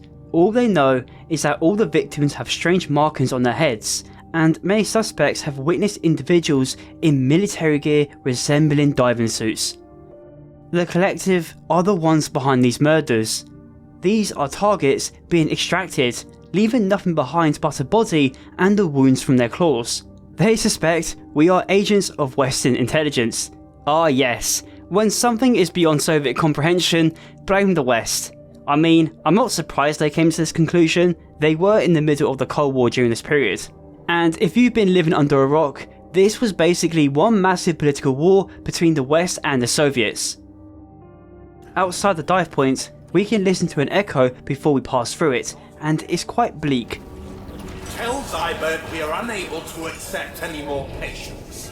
We can't let the same thing that happened in the steelworks happen here. These people need our help. We need to be there for them. But not at any cost. We must still exercise caution. I'm afraid it's too late for caution. It appears the hospital was just as bad as the steelworks. Those who were infected early on were kept here to be monitored and treated, but no matter what they did, more kept coming and things gradually got more out of hand. One thing you will notice here is that we're already jumping to the past. No crazy arena, no boss fights and no lengthy journey to get here. This is because most of this segment takes place beyond the dive points, giving us a nice opportunity to see the world when it wasn't in complete shambles. Well, sort of. When the warden said many travellers have fallen here, I think it actually meant they never made it to the dive point, since the entire path leading to it was destroyed. This time jump is different. Rather than being before everything went out of control, this is the aftermath. The hospital is completely empty with humans, and all that remains are the patients who were infected, and the environment really does a great job at conveying just how many there were. The halls are filled with makeshift beds. The hospital quickly overfilled when the symptoms first appeared, and before it was too late, they had no chance of evacuating the building because soldiers were ordered to execute everyone within the building, infected or not. Which raises a question, why would Dr. Zybert still be here if that was the case? The hospital is bursting at the seams. We are short on beds, not to mention medical supplies. I have to keep trying. He was a man who would never give up, no matter how bad things got towards the end, and we do learn exactly what happens here the further we explore. But first, where the hell do we even find him? Well, towards the elevators, we find Veronica once again, and she's in a bit of a pickle. Can anybody hear me? Shit. It's you. You are a stubborn bunch, aren't you? Well, tough luck. Guess you won't get me as long as I'm stuck here. I'm not here for you. My target is Dr. David Zybert. David! Her and Zybert returned, hoping they could find a cure, but as we can clearly see, it didn't go as planned. This leads to an unlikely alliance. We need information and she wants her freedom. However, in order to protect Zybert, she agrees to give us all the information she knows regarding the outbreak. We just need to set her free. A large biomass has been formed throughout the entire building and has jammed the elevators. Fire isn't an option, but Veronica has a solution. Whilst looking for a cure, she accidentally created a formula that destroys the infection entirely, which sounds like a cure, but it turns out it's also extremely lethal to humans. She basically created a bioweapon. In order for us to cook up this formula ourselves, we must first locate some ingredients scattered all around the building and bring it to her office. On my way. Keep this channel open. I'll try to guide you through this mess. This place is just like the Steelworks in terms of how it plays. A lot of the areas will require a key to access them. There are of course some optional places for you to explore to gather resources. Sprinkled between all that is some lore, my favourite. At first glance, this place is pretty spooky. Based on what the warden said earlier, you may think this area will be a challenge, but honestly, it's a lot more forgiving than the Steelworks. What is tragic, however, is the story behind this place. One of the first notes you will find is this. It's a message left by Dr. Zybert for a nun who was treating the patients, and it paints a hopeless picture. He wants her to move as many patients as she can down into the basement, not to hide from the monsters, but the Soviets.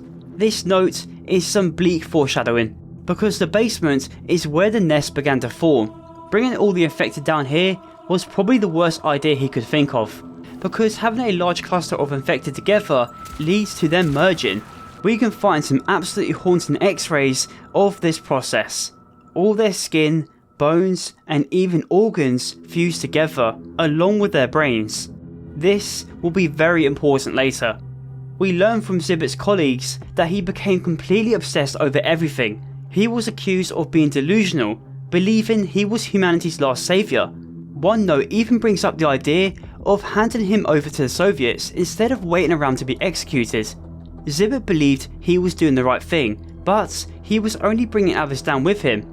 Though he was treating his patients, it appears he was doing much more than that, allowing the virus to evolve even more just so he could run more tests. Gabriel being one of his patients. We can find a padded room in the psych ward where he was kept, and it perfectly displays his deteriorating mind. No matter how sick he got, he would constantly draw the Traveller over and over again. It was the last thing he saw before the sickness really took effect. It got to the point where there was nothing left to do and he was just suffering. Once Gabriel was gone, Dr. Zybert shifted his focus on the Traveller, and he came to the conclusion he was not responsible for all this chaos. I have the results. His molecular structure looks as if he came straight from the beginning of the goddamn universe. Not a trace of disease in him. So, the only thing I can be sure of is that change does not come from the visitor. I think I can confirm that. Right beside him all this time was Veronica. We can find her office just down the hall, and we discover she's quite the scientist. Zybert was the one who basically took her under his wing and essentially became a father figure to her. There's also this. In this frame, we see Angela, Gabriel, Edward, and Veronica. Somehow, everyone we've encountered is connected in a way. Along with that, we can listen to a message from the answer machine. Veronica, as soon as you listen to this message, I need you to come to the steelworks immediately. Something is happening to him. He's not responding. They want to take him away. If we don't get him out now, everything will be lost. From what we gathered from the steelworks, the captured Traveller would only speak to Veronica and no one else. It's why Zybert got her involved. The Soviets wanted to take him away for a reason. Veronica explains right here. Without the results, the government decided that he would serve them to achieve their other goals. And what were those goals? What goals can a bunch of morons with guns have? Even bigger guns. With Veronica's help, Zybert was able to move him somewhere more safe. Based on the information we've collected so far, the Traveller is not here, but that doesn't really matter when we can just extract all the information we need, then it will be just a matter of finding him. What puzzles me at this point is why Veronica and the Traveller are so close to each other. We were brought in to examine him. We spent many hours together. Mostly just talking. He really seemed to trust me. They've obviously developed a bond and trust in one another, but it only makes this situation more puzzling. What is so special about this Traveller, and why doesn't she trust us? It implies Veronica knows the true nature of our work, and let's be honest, we are not exactly saving people in a sense. Yes, their information could help prevent the outbreak from ever happening, but the method is extremely cruel. However, this one story down in the basement will truly challenge this narrative. First off, this place is kind of cursed. Zybert's idea of moving everyone down here has turned it into one big horror show. Every single person has merged and become one being, making this one of the biggest nests you will ever encounter. To perish it, we must create Veronica's toxin and locate the heart. We just need the key ingredients. But the biomass isn't the only cursed thing down here.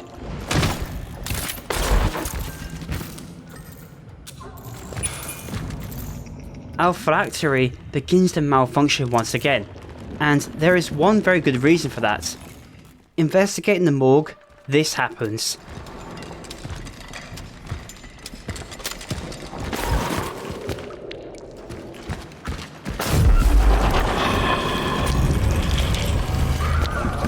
This isn't a malfunction, but reality.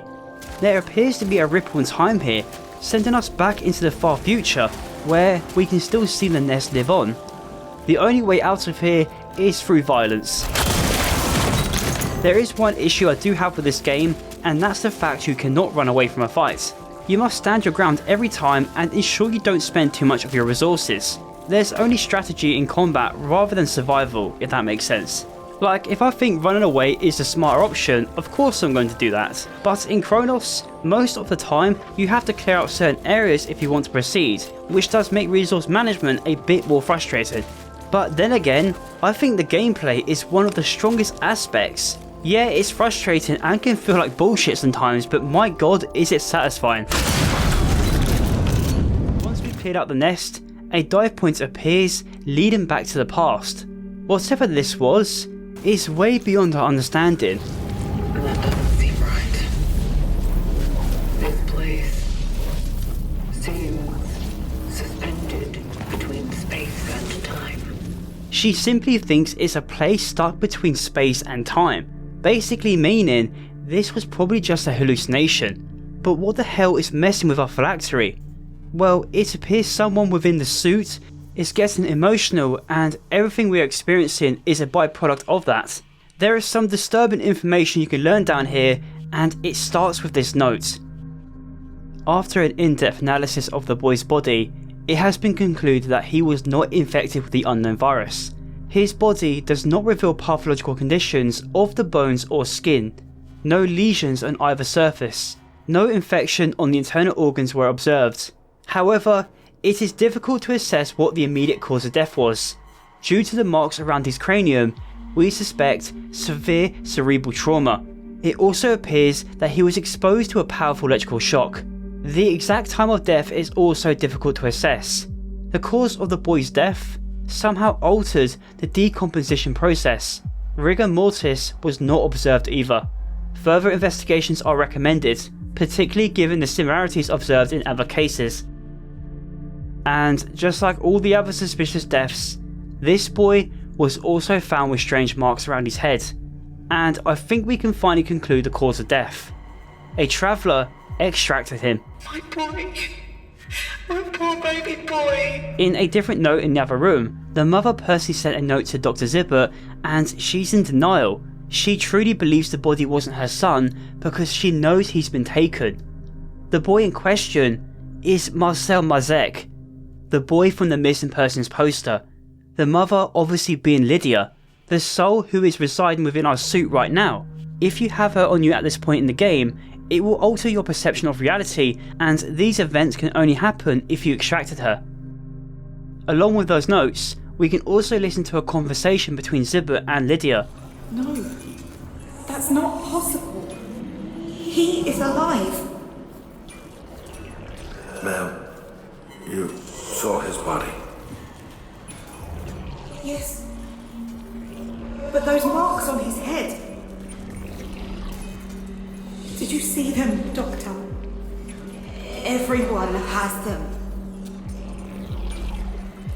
Everyone? Everyone they have taken. This took place before the outbreak, long before Zybert even knew the Travellers existed. Why the hell is the collective targeting children? Targets are usually selected if they contain useful information, from what we know at least. It really makes you question our true purpose. What we're doing, is it really going to save humanity? The only thing left to do now is to gather all the ingredients for the toxin. These can be found in each section of the hospital. Nice Silent Hill 2 Easter egg, by the way. What's this? A secret room within the safe room? I wonder what's inside. If you're just as curious as me, you can find 2 golden vessels, and this will gain you access to the secret room. And inside is a modified version of the hammer, the mace JER 5120. It's basically the exact same weapon, but with one key change. Instead of a charge up shot, you will have rapid fire. It's a decent weapon for dealing with crowds in quick succession, but you're losing out and dealing massive damage with just one shot. You can also not fire each barrel individually, like you can with the hammer, so it will cost you more ammo. What I find interesting about this, however, is the fact it's obtained in the past, making it sort of ancient. This could possibly belong to the traveller who was captured, but that's just a theory. Overall, it's not a bad weapon, but I prefer the power of the hammer. Plus, it's miles better than the javelin. That thing is a pile of shit. With all the solutions collected, you will be able to produce a toxin inside Veronica's office. Once you have done that, you have to bring it all the way to the east wing where the heart of the nest is located.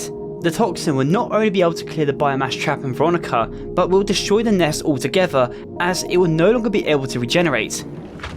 How does it look on your side? Has the lift been unblocked? Veronica? Are you there? And of course, Veronica has done a runner. We jump down the elevator shaft with the hope she would lead us to Zybert, but all we find is her flashlight and radio drops onto the floor in a panic. Be alive. Please. This place is unnatural. Just like the morgue, it seems like space and time are different. Veronica is nowhere to be seen. Objects are floating like it's a haunted house, and worst of all, the Ouroboros monster is back.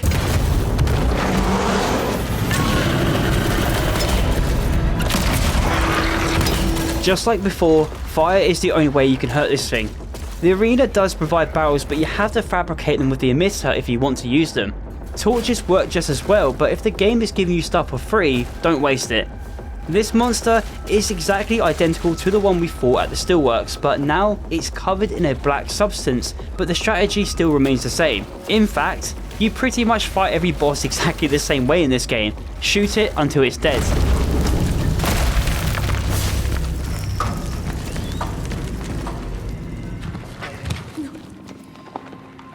Not like this. Deep inside the basement, we not only find Veronica, but Zybert too, heavily infected and merged. With no other option, we press Veronica for information, and it's where we learn this. What caused the outbreak in the steelworks? Was it the Traveler? No? Are you insane? The Pathfinder would rather die than harm us. The Pathfinder? This visitor isn't a traveller, but a unique variant called the Pathfinder. Not only does Veronica confirm he's not the cause of the outbreak, but they were doing everything in their power to protect him, to make sure he doesn't fall into the wrong hands. Zybert was meant to bring him here, but the plan suddenly changed. Something he failed to tell Veronica. She doesn't know anything else, but we do learn something incredibly interesting. He did me a favor. And I was trying to return it. I was his target. You? Why didn't he perform an extraction on you then? You were destined to make the ascension. Maybe because I didn't want it. Or maybe he just felt that what you were doing was more harm than good. You are deluding yourself. I have seen the future. Veronica was a target of the collective. The Pathfinder didn't fail his mission, however. He chose to spare her. This is why she's helping him. Or maybe, just maybe, it's not worth giving up yet.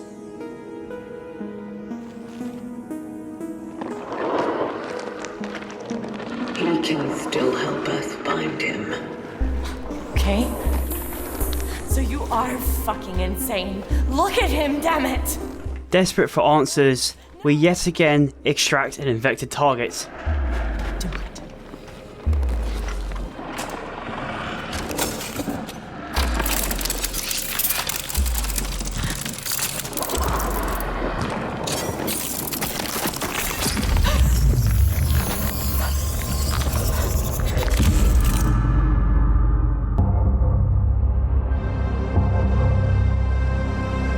With Zybert finally extracted, we make our way back to the terminal, but it appears we pushed our phylactery to its limits. I have to tell the warden.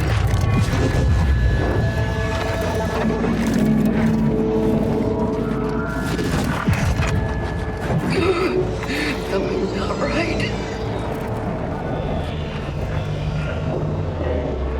we begin to have more hallucinations, but these are not the typical ones we've already seen.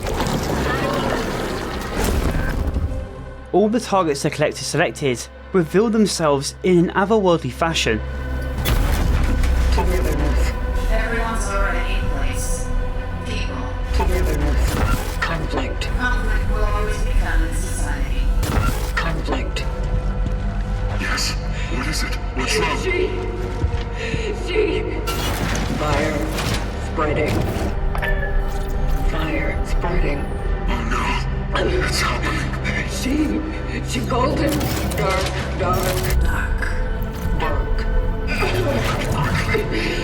Animals fighting. What do you see? Animals fighting. Get them out! I will. I promise. Just try to. She called him the Pathfinder.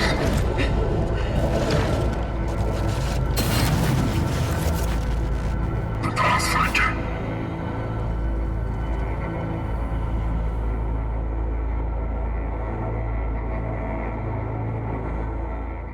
They're beginning to take over. The phylactery wasn't designed to hold essences for long periods of time. The more time they spend inside the suits, the more influence they gain. After almost losing control, we wake up inside the Warden's workshop, functioning again. He's managed to buy us more time, but without the terminal, we cannot remove the essences. So right now, we are basically fucked.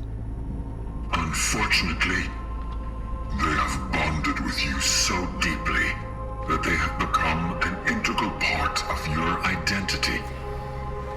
You can try to replace them with others, but if you simply remove one of them, your whole being will collapse. What will happen to me then?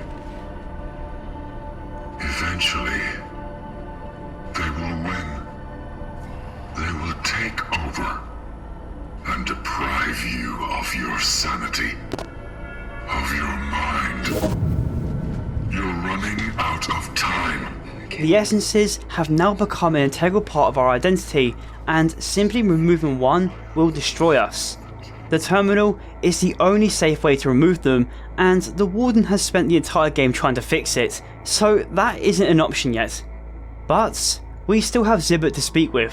While we do that, the Warden will search for more information on the Pathfinder. As we exit the workshop, you will notice the entrance to it was hidden from us, and apparently we've already seen that place once. What is this place? Have I been here before? It's my workshop.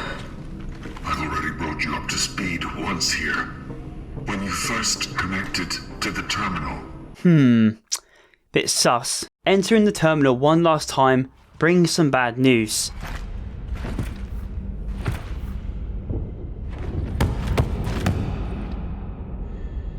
The person we thought we extracted isn't here. Instead, it's Angela. You're Angela. But how? It's you. You were in the shelter with me. Oh God, Edward. So, how did this happen? Well, remember those X-rays? It's a subtle detail that foreshadows this very event. Looking back at Dr. Zybert, you would see his head fused with another. This was Angela. She came here looking for her mother, and just like everyone else, she was moved down into the basement. Her mind is now fused with Zybert's, becoming one person. I was looking for the cure. I did my best. No, it wasn't me. Those are all these thoughts. Angela, I need you to reach out within your mind and remember something. A memory that wasn't supposed to be yours.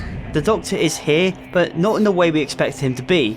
He became part of Angela's identity. We can speak to him through Angela. There's no time. Debbie, tell me where he is. She has a different father now. Stubby, please. Where? Elisa. In the Abbey on the outskirts. That was the only place they wouldn't have looked in. It's where we learn he took the Pathfinder to his daughter, Eliza, who was a nun of a church on the outskirts of the city. It was the only safe place for the Pathfinder. We ask one last question. Tell me, what exactly happened in the steelworks? We let everything slip out of our hands. We failed. As doctors. As humans. Did we bring the thickness to the world? I believe it was always here. Waiting. Zybert believes the virus was always on Earth, suggesting the borehole was the source of the outbreak, which does make sense, but that's not the end of it. The Pathfinder is the only person with the answers. Reporting back to the Warden, we learn what a Pathfinder truly is. Oh yes, I did. I made a truly fascinating discovery. Let's hear it. It appears this lost lamb of ours is not just a mere traveler.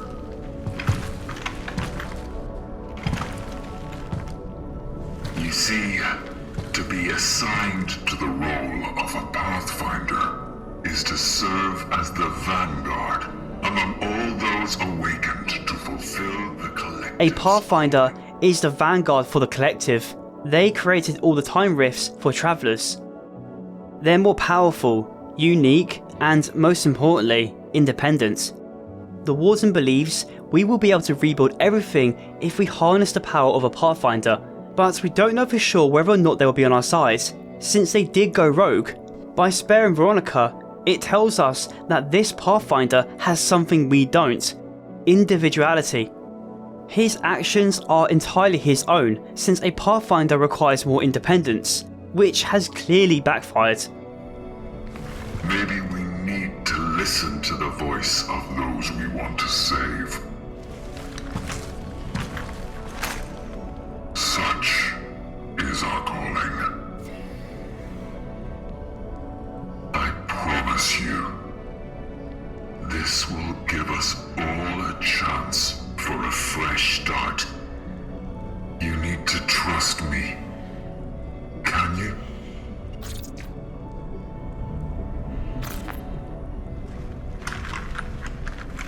I trust you.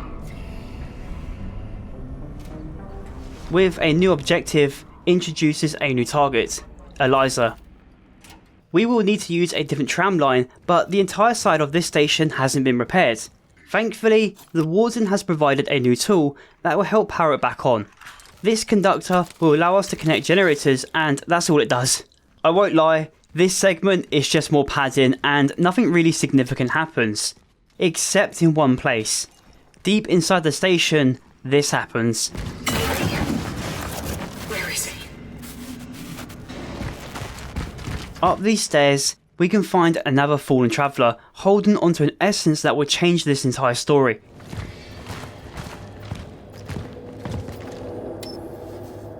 Marcel?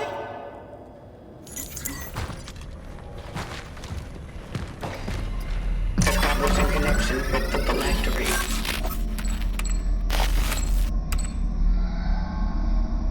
We find Marcel Marzek, but that isn't the end of it. All around this side of the station, you will see drawings on the wall done by a child. The traveller has a face. During the peak of the outbreak, this traveller was protecting people, but that's not what makes this tragic. I've conducted a standard cognitive abilities trial on myself. The results are, I miss her. At first, this new armor was cool and all. And it was fun to shoot monsters, but it's been so long. And I've become very lonely inside. This traveller was Marcel. He gained control of the body and protected people within the station. Which begs the question, if an essence is able to do this, then what is currently controlling us? This is something I can't answer right now because we've not reached that point in the game, But everything we know about essences has changed. It's not just a soul containing information, it's the very thing that powers a traveller unit. Eeny, meeny, miny, mo. Ollie, oxen free. I'm bored. Right next to the body is also a new weapon, the Arbalest MT-1020. A weapon I didn't use until the very end, so I can't exactly show it without spoiling the game, but basically, this thing is a pocket nuke. With the tram back up and running, it's time to head to the final area of the game, the Abbey. It's on the outskirts of the city, but just as bad as the epicenter.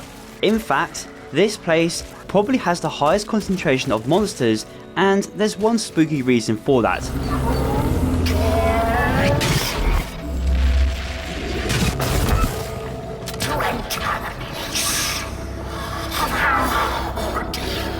I'll explain in just a moment. As soon as we exit the tram, you will find a note on the bench telling people the church is a sanctuary. The name of the place is the Church of the Last Days. How fitting. In the safe room down the road, we can find a message left by a traveller, and apparently the church was messing with his senses. He could hear a voice or presence. The church is incredibly cursed. The monsters in this area act nothing like the ones we've encountered already. The orphans here feel coordinated, like they're being controlled by a presence. Investigating the area, we learn this church wasn't exactly the best place to hide away from the infection. It seems like it turned into a cult that worshipped or embraced it. The writing on the wall says, "Embrace the change." That's not the only alarming thing, however. You can find this poster inviting people to join. Under our roof, we'll receive him together. We will join in his mercy. I think we have an idea who they're talking about, because there's a very familiar symbol on the poster. It's the same one that's on our phylactery. When the Pathfinder arrived at the church, the nuns and their followers began to worship him. Arriving at the church, we quickly discover what this strange presence is.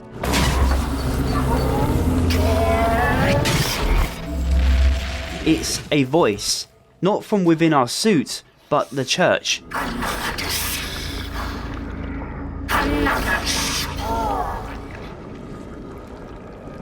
That voice. It is not from within. Before I get into that, I'm going to quickly show you the interesting things you can find here, and to be honest, there isn't much to learn. This last area leans more towards gameplay than lore. I mean, yeah, the voice does talk a lot and does have some implications, but I don't want to go through each voice line one by one. Basically, this voice is telling us that everything we know is a lie and that we've been deceived. That's about it. We do learn a lot once we confront this voice though, so it's not entirely dry of lore. This place is my least favourite because of that though. Inside the quarters, we can find a note from Officer Marzek, the one who betrayed his unit back at the Steelworks. He couldn't bring himself to kill more innocent people anymore, and it was the reason why he deserted to the church for shelter. But that's not all. He helped Dr. Zybert move the Traveller. In the next room, we can actually find him, sort of. Establishing connection with the phylactery. Just like his family, he was also extracted. He also has a terrible perk. Right now, I'm carrying his wife and son on me. I think it's time to reunite them, after I've deleted Zybert.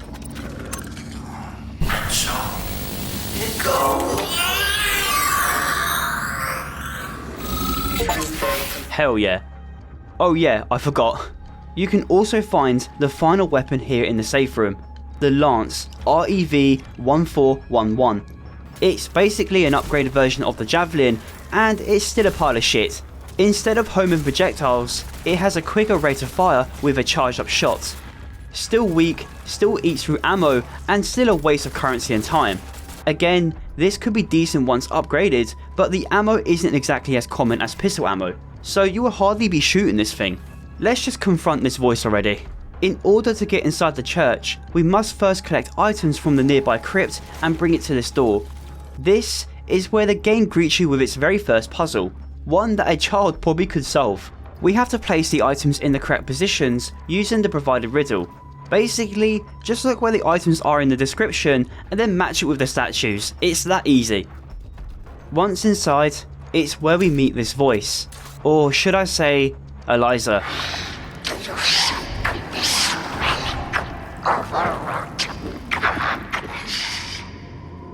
This false messenger, this petty conjurer, the one who saves for the kind of man. Heavily infected and merged with her followers, but she's somehow able to speak with us. I honestly do not know how this is possible, but it may have something to do with the Pathfinder. I'm out of answers with that one. We have no other choice but to fight it, and I mean, we obviously weren't going to negotiate with the thing. And once again, this boss fight suffers with the same issues as the last ones. It's too easy.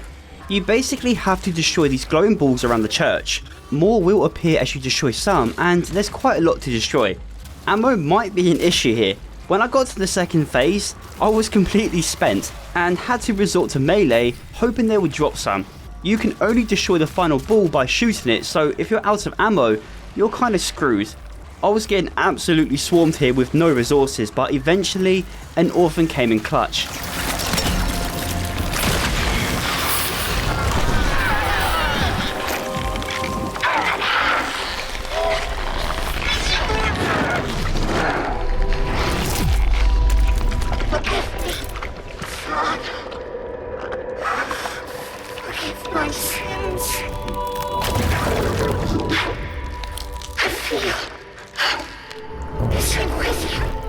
What's interesting about Eliza is that she's retained some of her humanity, even though she's basically no longer human. Even since Zybert is with us, which is funny because I deleted the geezer about 5 minutes ago. Eliza is probably the one thing in this game that I don't really understand. Maybe somehow she gained powers from the Pathfinder since he was partially merged with her, but I really don't know.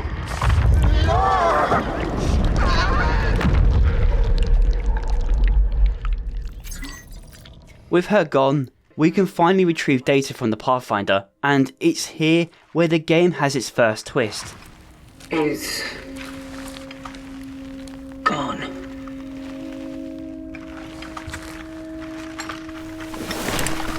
What? The warden? Did he know?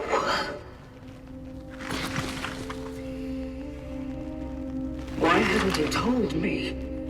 The Warden and the Pathfinder are the same person. The model number is an exact match as the one on the Warden. Either he was lying to us, or he simply forgot. The messages he left across the game does imply he lost his memories as time went on. He's been alone for decades, but as he lost his memories, he changed. He gained some humanity. Your last target.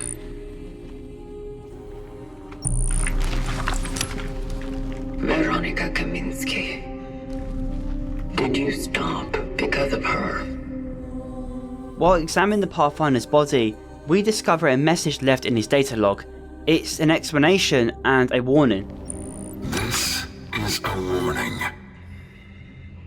I am leaving because I no longer believe in the validity of the vocation. Maybe it is to my own misfortune that I got close to people. But when I did, I discovered what they really were. And so, I don't think our work helps them become a better being. They are perfect now, in their imperfection. Full of hope, unyielding, bright, and deciding their own fate. The Pathfinder learned what humanity truly is, a superior being that is perfect in their imperfection. They are everything a traveller isn't, a real, living being with individuality and free will. That's why I won't let them be put together into the cogs of a machine that dehumanizes them. The collective wasn't salvation. This is just a harvest to make the collective stronger. The Pathfinder wanted to protect them, especially Veronica. And above all, I can't let anyone else take her, for she was the only one who saw one of them in me. He somehow found a way to stop the awakenings and the vocations. The Warden was the aftermath of it all. I will get into more than that in a bit, but first, we have to bring the Pathfinder back to the terminal if we truly want answers. Oh, don't worry, we don't actually have to carry him all the way back, and I mean thank God for that. We only have to blast through a few monsters and the game will teleport us straight back to the terminal. Nice. But upon arriving, we discover the station has been attacked and the Warden is nowhere to be found, not even in his own workshop. We have no other choice but to search for him. Without him, we won't know the full extent of the Pathfinder's true identity. This is where the game gets really interesting. Anticipated in my plans. She awoke on her own. The Warden somehow knew of our existence even before our awakening. We are a variable he didn't anticipate and it's affecting his plans. But he's confused. Confused as to why we don't remember anything. Why doesn't she remember anything? I have to wait. Deep inside the Warden's workshop, we discover this. Runes filled with travellers' bodies. This is the Warden's doing. These aren't travellers sent by the collective, they were experiments. The Warden somehow found a way to switch his body to a different traveller, to hide away from the collective. He left his Pathfinder unit and entered a new body. One of the side effects of doing this is memory loss, but there is more to it than that. What's even weirder, however, is the fact Veronica begins to speak within our phylactery. What happened to us? Dark. There's only dark. Eternity means the infinite time that never ends. Eternity. Endless. Dark. Dark. We didn't extract her, so how is this possible? With the power back up and running, it's time to open this door and see what the Warden has really been up to. Trial number 320.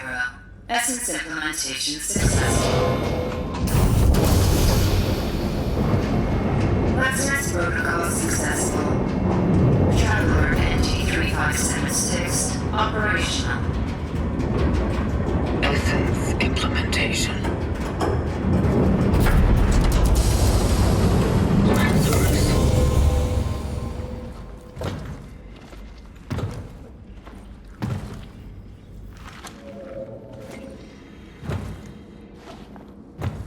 It's you.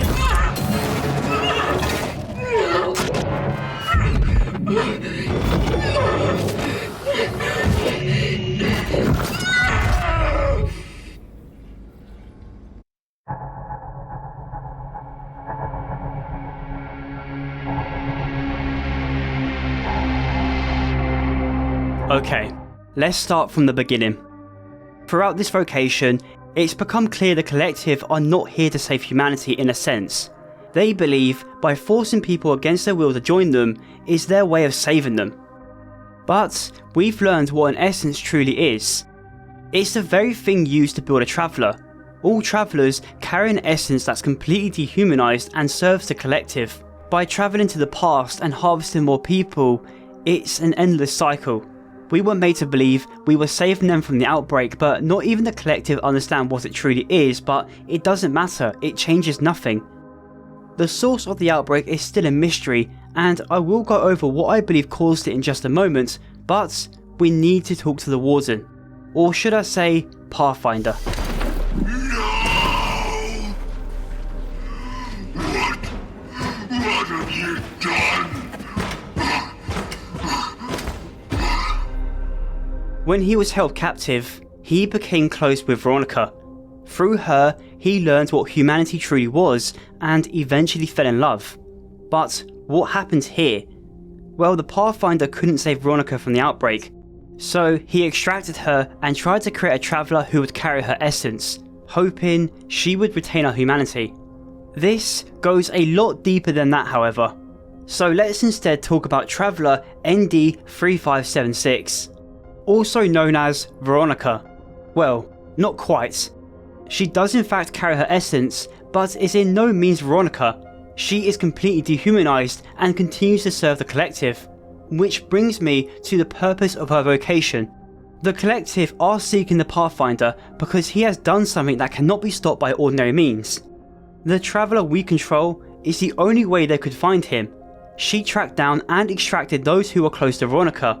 This wasn't about finding the truth about the outbreak, it was all about recovering her identity. This way, she can find the Pathfinder.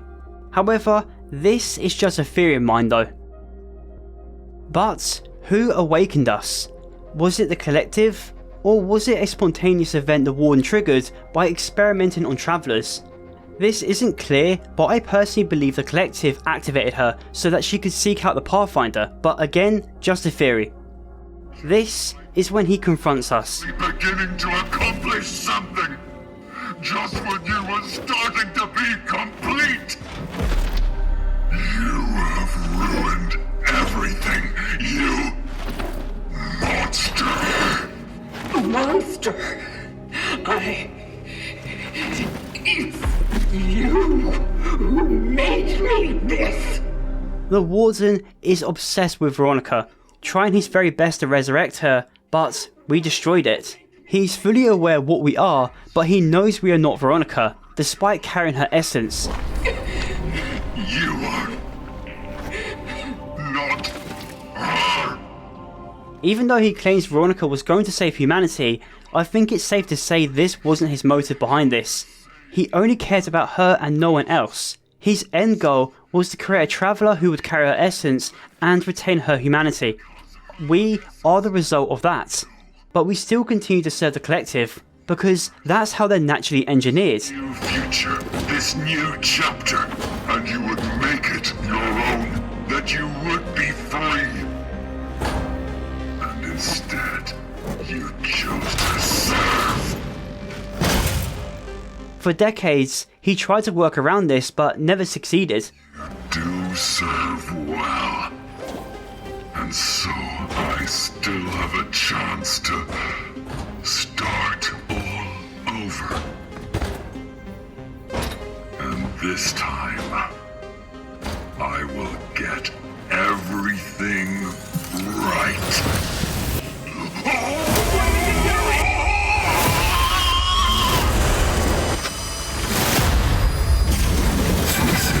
Things.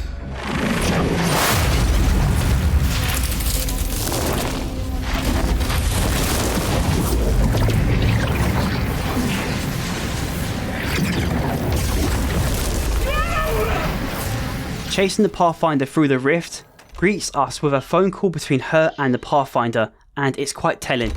Hello? You are in danger. It's you. But how did you... The moment I was dreading seems to have just arrived. This took place before the outbreak, and he's warning Veronica that it's approaching. Now, let's look at those dates again, the ones inside Edward's apartment. He would come to observe her. The Pathfinder has been watching Veronica for decades, jumping around the timeline just to observe her. But a traveller entered the same timeline as him, and he feared he would be replaced. I sensed a presence. One of us appeared in this timeline. He will probably want to replace me and continue the vocation. The only thing I can do is switch off to give us a little more time. Fate eventually brought them back together, but under different circumstances. It was the first time they met in person.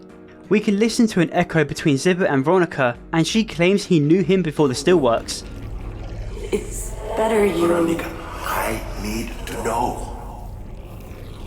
That That was the moment we met. But that doesn't mean we didn't know each other before. So, what happened to her? Well, this is where we find answers. Why can't you just let go? She's still alive, in this timeline at least.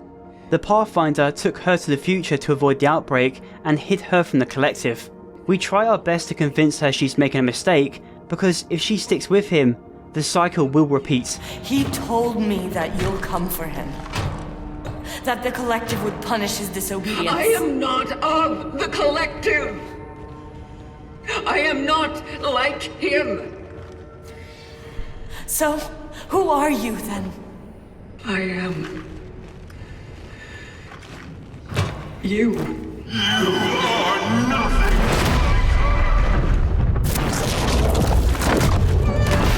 You never will be. I won't let you shoot her. What you did to me. I won't. I promise. I swear. No.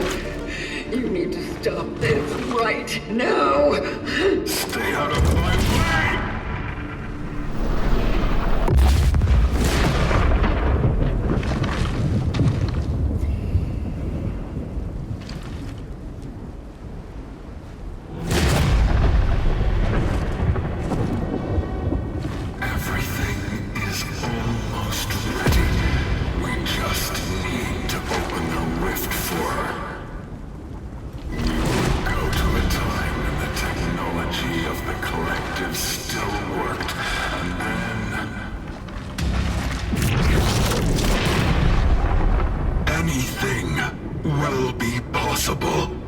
Didn't you renounce them? It's true. But I never reached out for recompense. Not until now. This is madness. Everything you do will lead exactly to what you want to avoid. I will do what I must.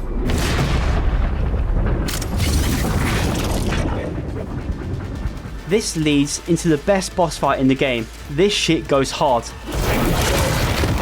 The Pathfinder shows off his abilities and he's far superior to us, using rifts to teleport around and can use... wait, what even is that? Let's just call it lightning. The arena will even change too, making this fight dynamic and unpredictable.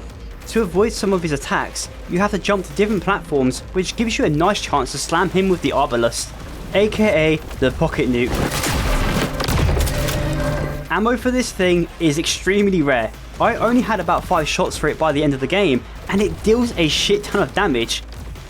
There's no gimmicks involved with this fight. You basically just have to fill him with lead until he goes down.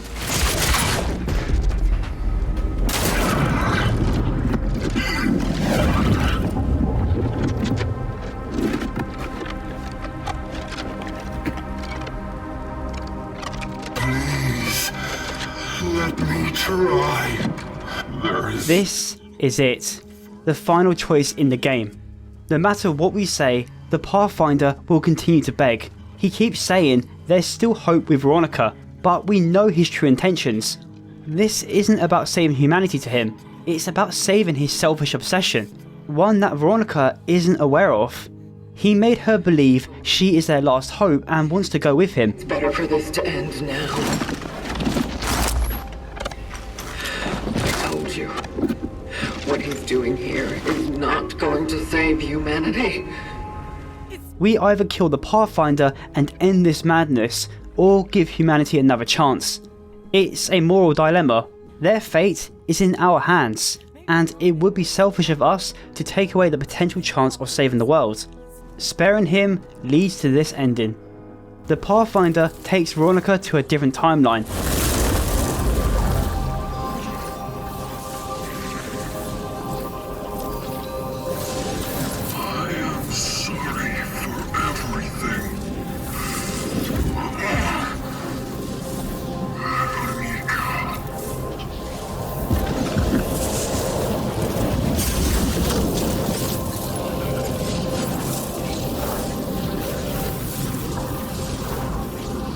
But the outcome is the same. She gets infected and he extracts her once again, repeating the same cycle. To understand.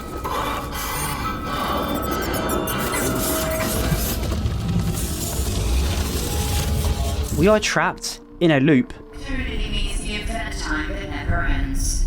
Eternity. Endless. Dark. Dark. The Pathfinder has been doing the same thing over and over again for decades. It's what led to his memory loss. This ending also suggests the time rifts are responsible for the outbreak. I think what may have happened is that Veronica has been through multiple rifts at this point. Unlike the Pathfinder, she isn't protected with a traveller suit, so this may have been the cause of the outbreak, but this doesn't mean Veronica was patient zero, since it did originate at the Steelworks. I personally don't believe Veronica was the reason the outbreak started because it doesn't make sense, but maybe some other traveller caused it, who knows. Either way, this ending changes nothing. By sparing him, we have trapped ourselves in an endless time loop.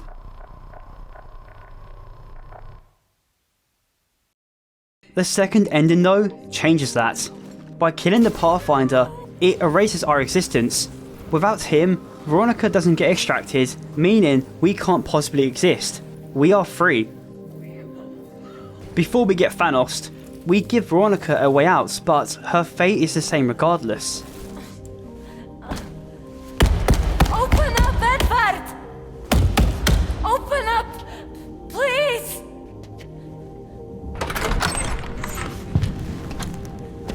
Oh, thank God! Veronica? Hey, it's all right. What's going on? I just didn't want to be alone. We didn't save her, but we created an entirely different timeline where Veronica is patient zero, again suggesting the rifts are responsible. This moment is also foreshadowed right at the beginning of the game.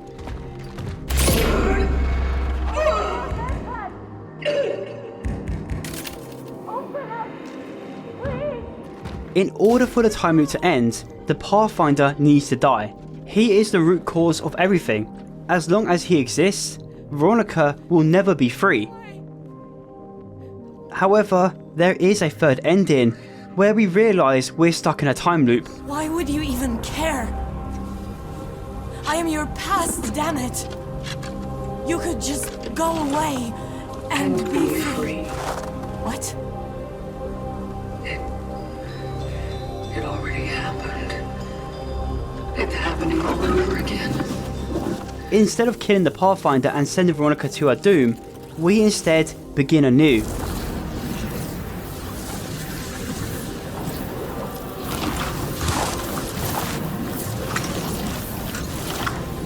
We take her with us.